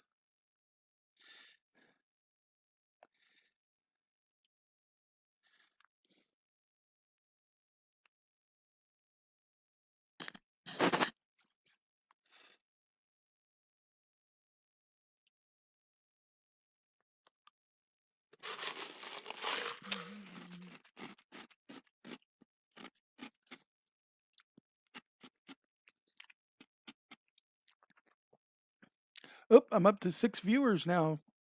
Say hi if you're new to the channel, especially.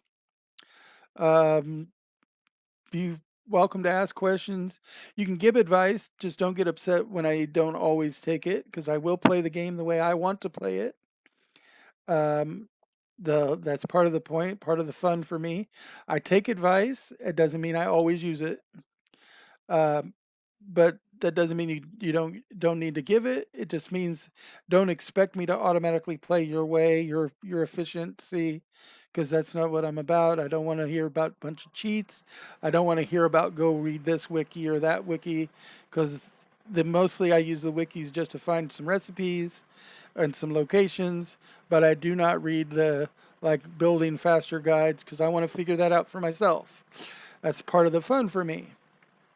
So it's okay if people give me advice because that's fun too, and that's part of the community aspect of the game, and especially of the Twitch community.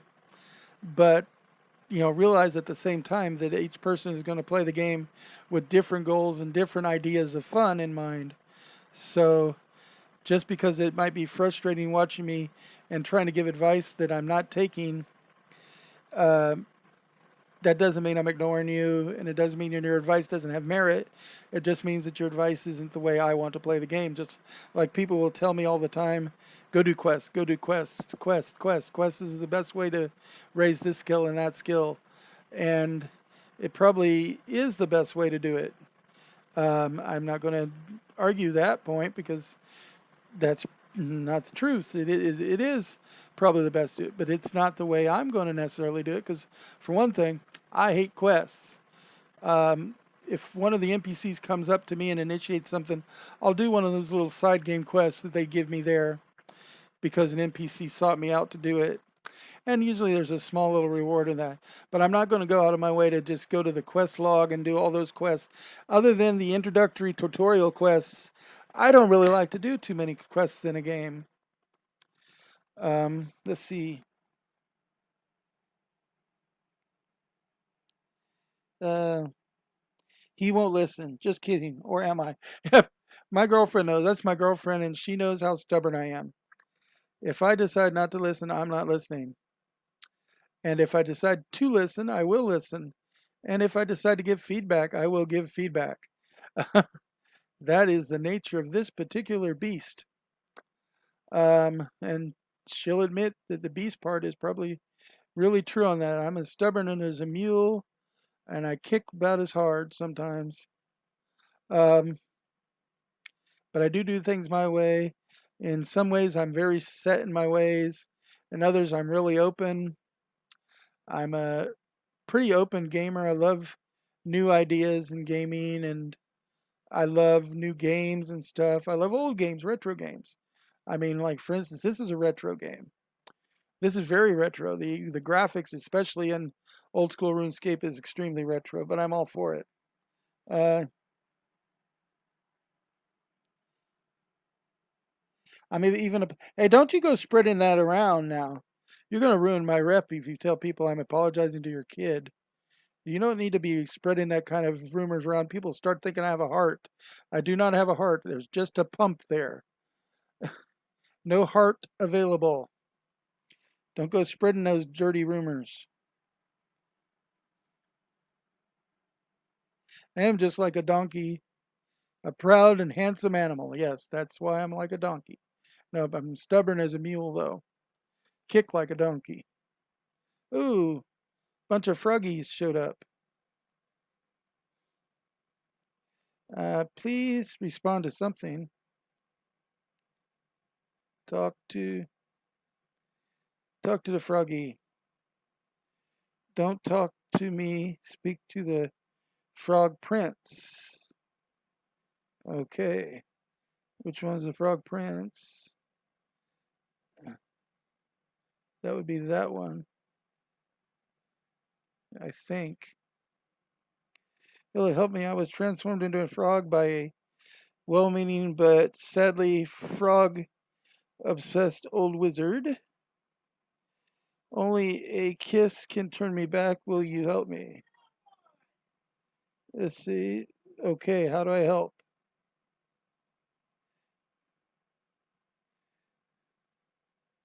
And what did it give me? A frog token. I don't know what that's good for, but I got it. Got the frog token.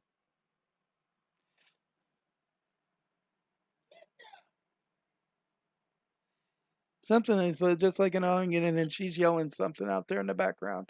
I'm not sure what. Something like an onion. Yep, I've got layers. Ogres are like onions. You mean they smell bad? They get brown in the sun? No, they have layers. I like to do Shrek voices, especially. It's one of my favorite voices to do. I didn't read the 36th level to see what new things I could forge, but oh well. But I do a lot of voices from Shrek. I do, of course, Shrek. I do Donkey. I do Gingy. I do Puss in Boots. I do Lord Farquaad. So I like to do those voices. So it's like, do you know the Muffin Man? The Muffin Man? The Muffin Man! Yes, I know the Muffin Man. Lives on Drury Lane. He's married to the Muffin Man. The Muffin Man? The Muffin Man! This is not my gumdrop buttons! You know, so I do that. And then, of course, is Donkey! Ogres are like onions. Oh, you mean they smell bad? They get brown in the sun? Hey, not everybody likes onions. How about cake? Everybody love cake. If they like cake, no, they're not like cake. They're like onions. How about parfait? Everybody love parfait. You ever talk to somebody that says, "Hey, you want some parfait?" Says, "No, I don't like parfait." Everybody love parfait. So ogres like parfait. They got layers. This is no, they are like onions. They're not like parfait. Get out of my swamp. A little bit of a Shrek interlude.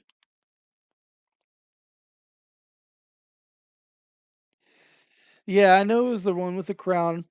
I just had to look and see which one it was, had a crown and talk to him. All it gave me was a frog token. I'm not even sure what that's good for. What does it do? Examine frog token. I can use that in the Varrock clothes shop.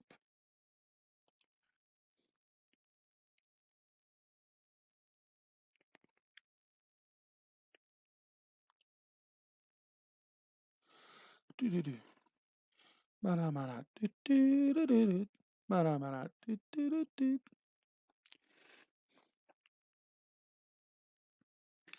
Let's see. Iron smithy. Iron mining. I'm proud to be a miner.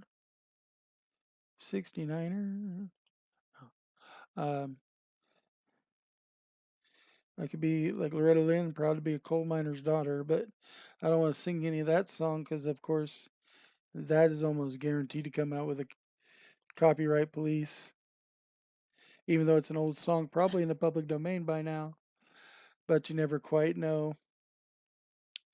It's Loretta Lynn, coal miner's daughter, but I could sing that. I have no problem gender bending songs. Trust me, like I said, I have no shame. When I did my quarantine karaoke, part of the point was to try to get me to sing songs that would try to embarrass me. That was part of the goal. But as my girlfriend will tell you, you can't embarrass me. I have no shame.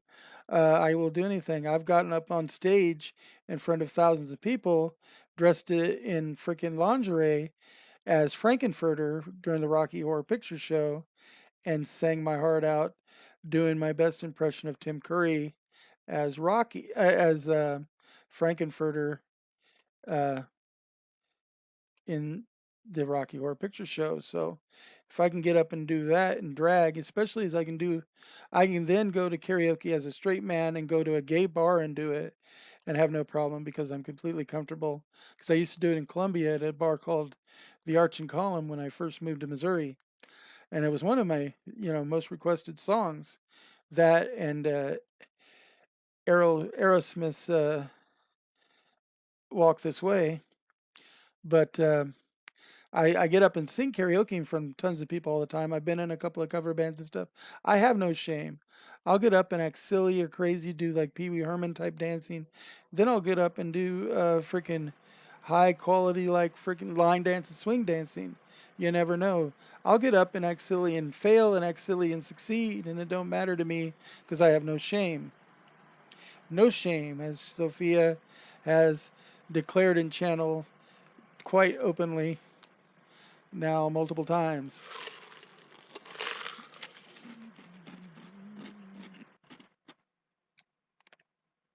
I have the reverse of shame. I'm a ham. I want all the attention on me. Everybody look at me. Look at what I'm doing. I'm an attention hog. I'm a psychic vampire. I feed off of you. Delicious.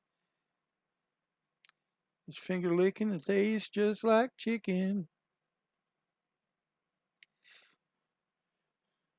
So one makes me want to sing one of the Merkin songs. If you're not familiar with them, look up the Merkins on YouTube. They do parody songs, but they do them like as the Slash Street Boys, among other things. So they dress up as the various horror villains from like Nightmare on Elm Street and Friday the 13th and Halloween movies. So Jason Voorhees, Michael Myers, Ghostface, Chucky, Freddy Krueger, and Leatherface are just some of the characters that they do. And they'll sing as these characters. In fact, like I said, they have a group called the Slash Street Boys, which is specifically a parody group of the Backstreet Boys. And they do 3 different Backstreet songs as parodies. They do uh, um, Slashing Bodies, which is a parody of Backstreet is Back, Everybody. They do As Long as You're Bloody, which is As Long as You Love Me, parody.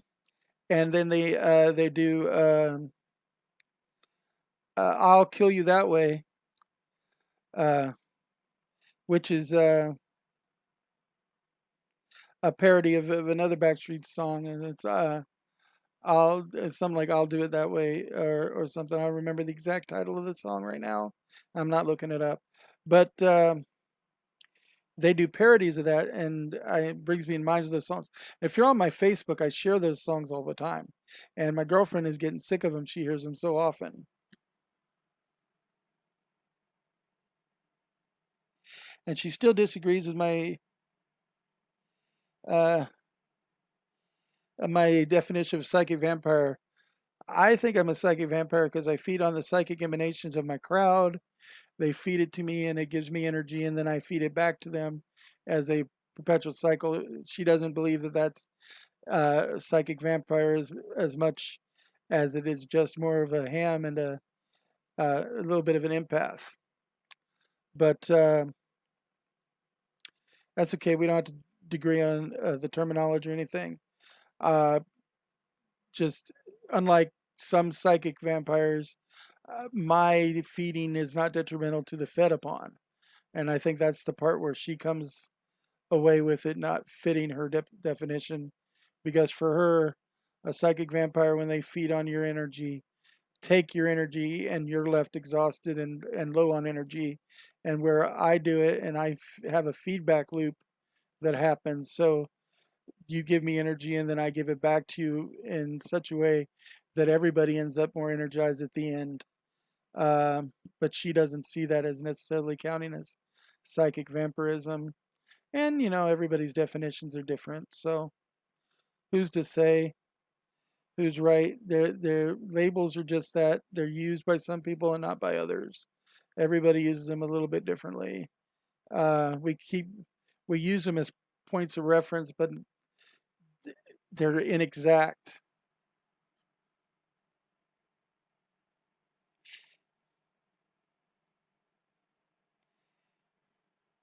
Someone get my hot poker. She's very sick of the parodies, and she's the one that hides in the corner. Um, she wants her hot poker so she could poke her eyes out and her ears out and anything else out after I'm doing all the parodies because she's so sick of those parodies. Because I play them, especially at bedtime, I'll play them a round of them and I'll sing along with them because I know most of them by heart now. But I won't do them on here because they'll end up getting me hit by the censor police. She's probably thankful of that. Otherwise, I'd be singing them all the time. As it is, I do sing them enough for her that she feels like it's all the time anyway. She's like, when did she do her break? Her break is when I'm not singing and she gets to listen to what she wants to listen to. I like to torture her though. She doesn't like the Backstreet Boys anyway, so I torture her with Backstreet Boys, and now parody of Backstreet Boys even better. And then I'll do the parody of like Achy Breaky Heart, and she's not a huge fan of country music, and especially stuff like Achy Breaky Heart. So when I do a parody of that, she's in kind of a double. She's not sure she should please because they're parodying the song instead of being true to the song, or be upset because she still is reminded of the song and stuff. So anyway, but she gets tired of the parodies. She don't mind necessarily Weird Al. She's a pretty good Weird Al fan, and there's certain ones like freaking uh, word crimes and stuff are ones that she really likes. But she still gets tired with how much I play them sometimes. Then the other song that I play a lot is "Talk Nerdy to Me," which is a parody, but it's a parody of "Talk Dirty to Me." And that one, of course, gets hit by the censor police too. So I won't read that. I won't sing that one either. She's probably on there on her knees saying, "Thank you, thank you, thank you," because she's not going to have to hear it. Of course, she would just turn her sound off if it did happen. What kind of mic is that? It's just a built-in um, unidirectional mic with noise canceling headphones. I'm not sure of its specific specs. I don't have the spec sheet anymore. I bought it on sale online for $54. Just gave me a nice uh, noise canceling headphone and mic combination to use. But it does pretty good. I mean, from what I've seen with my sound checks, it's not too bad. It does pick up music. I don't know how it picks up music because I haven't listened to myself sing on it yet. The nerdy one is okay. Yeah, my girlfriend don't mind the nerdy song so much. Talk nerdy to me. Also, we'll do one that's a parody of the uh, there's the funkadelic one from like a Marky Mark something with a Hogwarts thing with Voldemort. I don't remember the exact name of the song right now, but it's another parody that I do sometimes, and she's okay with that. She's okay with most parodies. I think it's just the Merkins she's really tired of. She don't like a lot of the original music for one thing, and then she's not into horror movie genres is another. She does find them cute for a one-time listen. She likes some parodies though. Like for instance, I do one called "Too Soon" about the coronavirus, and she loves that song that I found. And it's done in a kind of an old school kind of way. Um, it uh, too soon. But if you look it up, it's too soon. Is the parody, and it's all about the coronavirus and how we believe a lot of us do believe that we're going back to opening things back up too soon, and we're lightening on the restrictions a little bit too soon for comfort.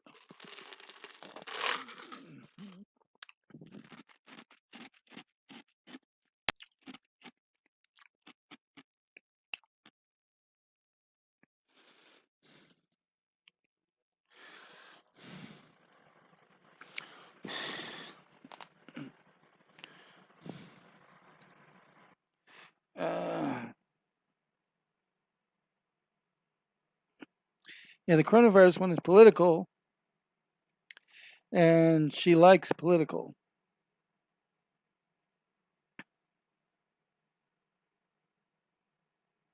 Marky Mark is okay, but almost 50. Um, she kind of likes horror movies. She's kind of on the cusp. She likes some, doesn't like others. I like horror movies. I'm not a big fan of like Michael Myers or Jason Voorhees necessarily. I like some. I'm a huge Freddy Krueger fan. I love the Chucky movies. I'm not as big in the Texas Chainsaw Massacre because I'm not into true life stories. See, my girlfriend is much more into true life stories.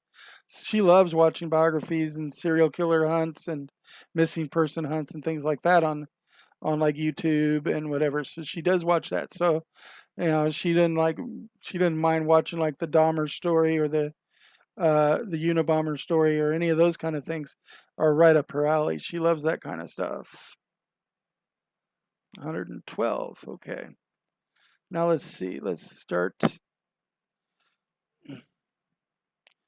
Let's head over to the Barbarian Village again and do some coal.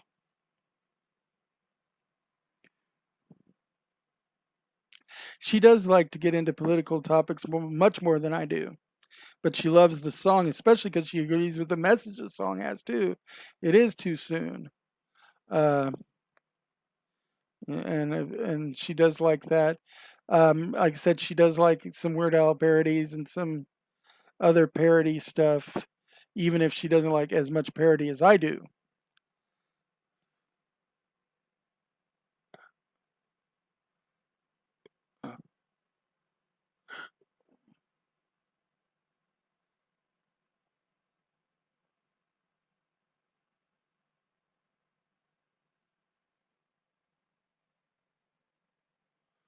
Let's turn that off now.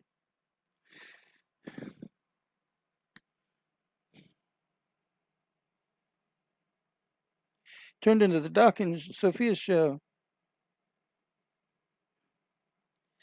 But that's kind of what the show is. See you later, Cyrus. You're out. I never did find out why he was asking what kind of mic I had. But if he said something, I didn't see it. I did answer, though. Don't know if he heard my answer or not. It's just a general unidirectional microphone that's attached to my um, noise canceling headset, and it was like $54. So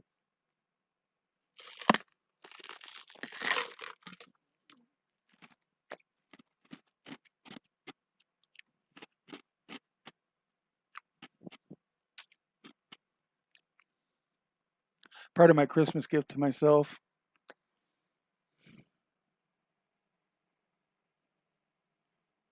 Sounds like it's good quality. It seems to be. I'm happy with it. Like I said, when I do some sound checks, when I go in and like listen to myself talk, I've not listened to myself sing or do voices, so I don't know how that comes through. But I do know that my speaking voice seems to come through just fine, and that's really what matters for a Twitch streamer, I guess. It's not like I'm really out here to do voices and singing, much as I do like to do them. It's not the main purpose of being a Twitch streamer.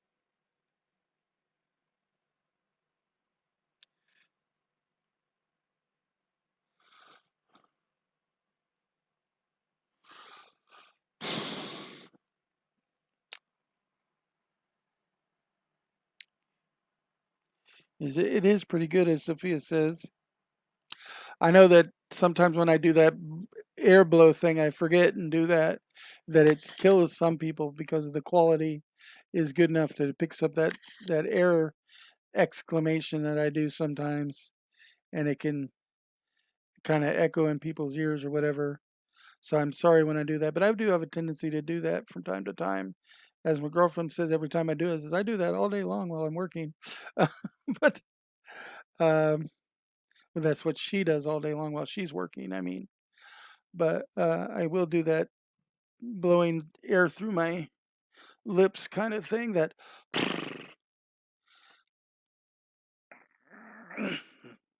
because every once in a while you just have to do an exclamation like that. Go and try to lean back a little bit and get more comfortable.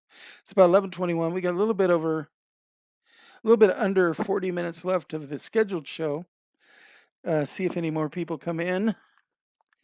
We've got 5 viewers it shows in the channel right now. One of them is Cyrus Martinez. One of them is my girlfriend. Nobody else is really talking right now, so I'm not sure who else is on. And if they're mainly just listening, not talking, which is fine. Um, just working towards getting that affiliate level. So as long as I can keep the average above 3, that's good for me because that means that the overall aggregate average is going to be above 3. And I am, like I said, still on the road to thinking I'm going to get my affiliate invite by the end of the weekend. But we're just grinding out a little bit of skills while we do this, playing old school RuneScape. And like I've said out there, there are people that are diehard fans of old school RuneScape, and there are diehard fans of new RuneScape 3, and never the two should meet, it seems like, because the diehard RuneScape old school fans say no to RuneScape 3 and then hate it. And then the diehard RuneScape 3 fans say no to old school RuneScape. It's too outmoded. The graphics they're old and the gameplay is stilted and stuff. I mean, it's just really just what appeals to you because I've found diehard fans to both. And me, I'm mostly playing old school RuneScape partly because it is called the Nostalgia Gaming Show, and it's more nostalgic than the new RuneScape would be. But I do play new RuneScape too sometimes, specifically to compare and contrast. But I've got membership access on old school because of bonds I've been given, and I don't have that access for RuneScape 3. And I won't have that access for RuneScape 3 until I either earn enough money in game to buy a bond or somebody gives me a bond over there. So I've got more invested in old school RuneScape too. And that doesn't mean buying levels, I just have more time and more effort invested in it. And even still, like I've told everybody, as soon as the fractured alpha service opens up, I'll be in that alpha server and I won't be playing old school RuneScape at all. I won't be playing new RuneScape.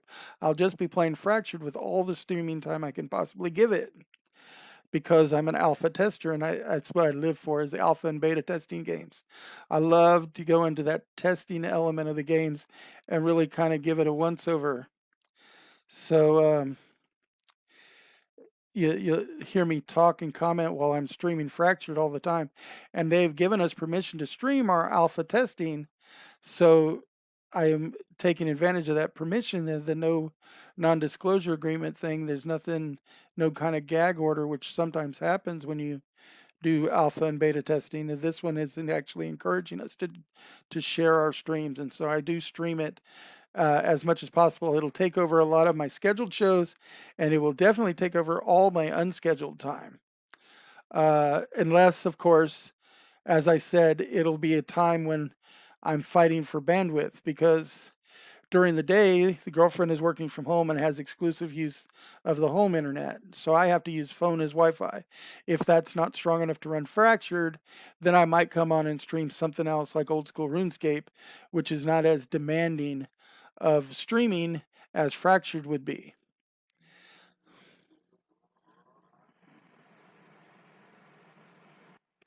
I have membership on just old school RuneScape. I do not have membership on RuneScape 3. I cashed in bonds for old school, but I did not cash any bonds for RuneScape 3, and they are different accounts. Now maybe my having a membership on this particular account through old school RuneScape means that this particular account on RuneScape 3 also has membership. But since I restarted with a different account on RuneScape 3 because I could not remember where I had left off with RuneScape 3 when I'd done it before, and I had to re-go through the tutorials, um, that's like neither here nor there. But I guess if the membership works for both, then maybe I do have it on both. I don't know.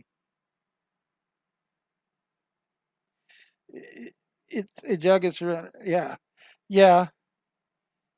Test MRS. Yeah, but like I said, they're on two different emails. So if I was to log into RS3 with this login, I guess I would have membership. And who knows, I might want to do that sometime. But right now I'm not, because I'm keeping the two separate, and I've got the two accounts built the way I want them. I don't want to confuse myself or go back and stuff. So right now I'm fine doing it the way I'm doing it.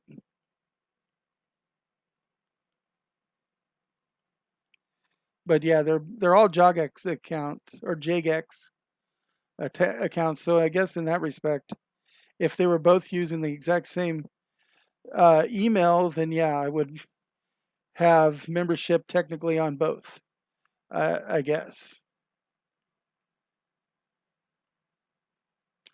But I don't, because of the way I'm doing it. And I guess that shows that Testim RS is here as one of my new viewers. So it did say something, so that's nice. If you haven't already, please follow. I mean, I've got my 50 followers for the initial affiliate requirements, but that doesn't mean I can't always use a little bit more.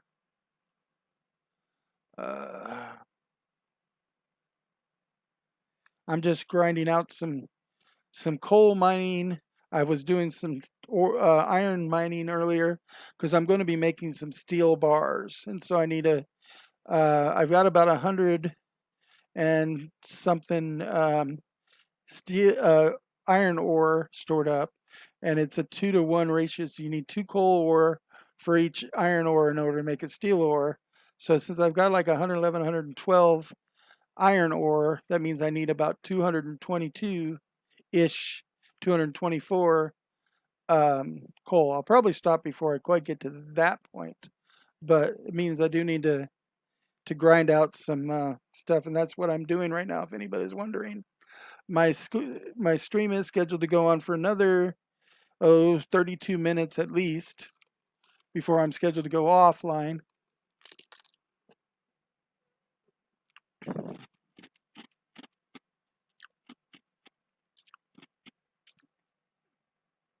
But I might go over.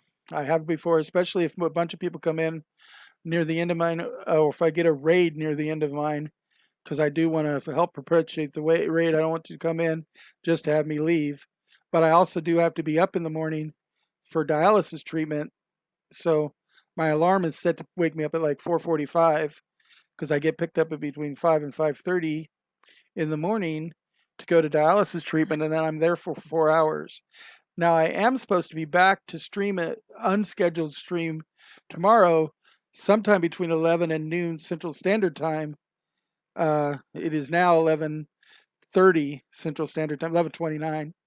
But so in 12 hours, I'm supposed to be streaming again as an unscheduled stream, because one of my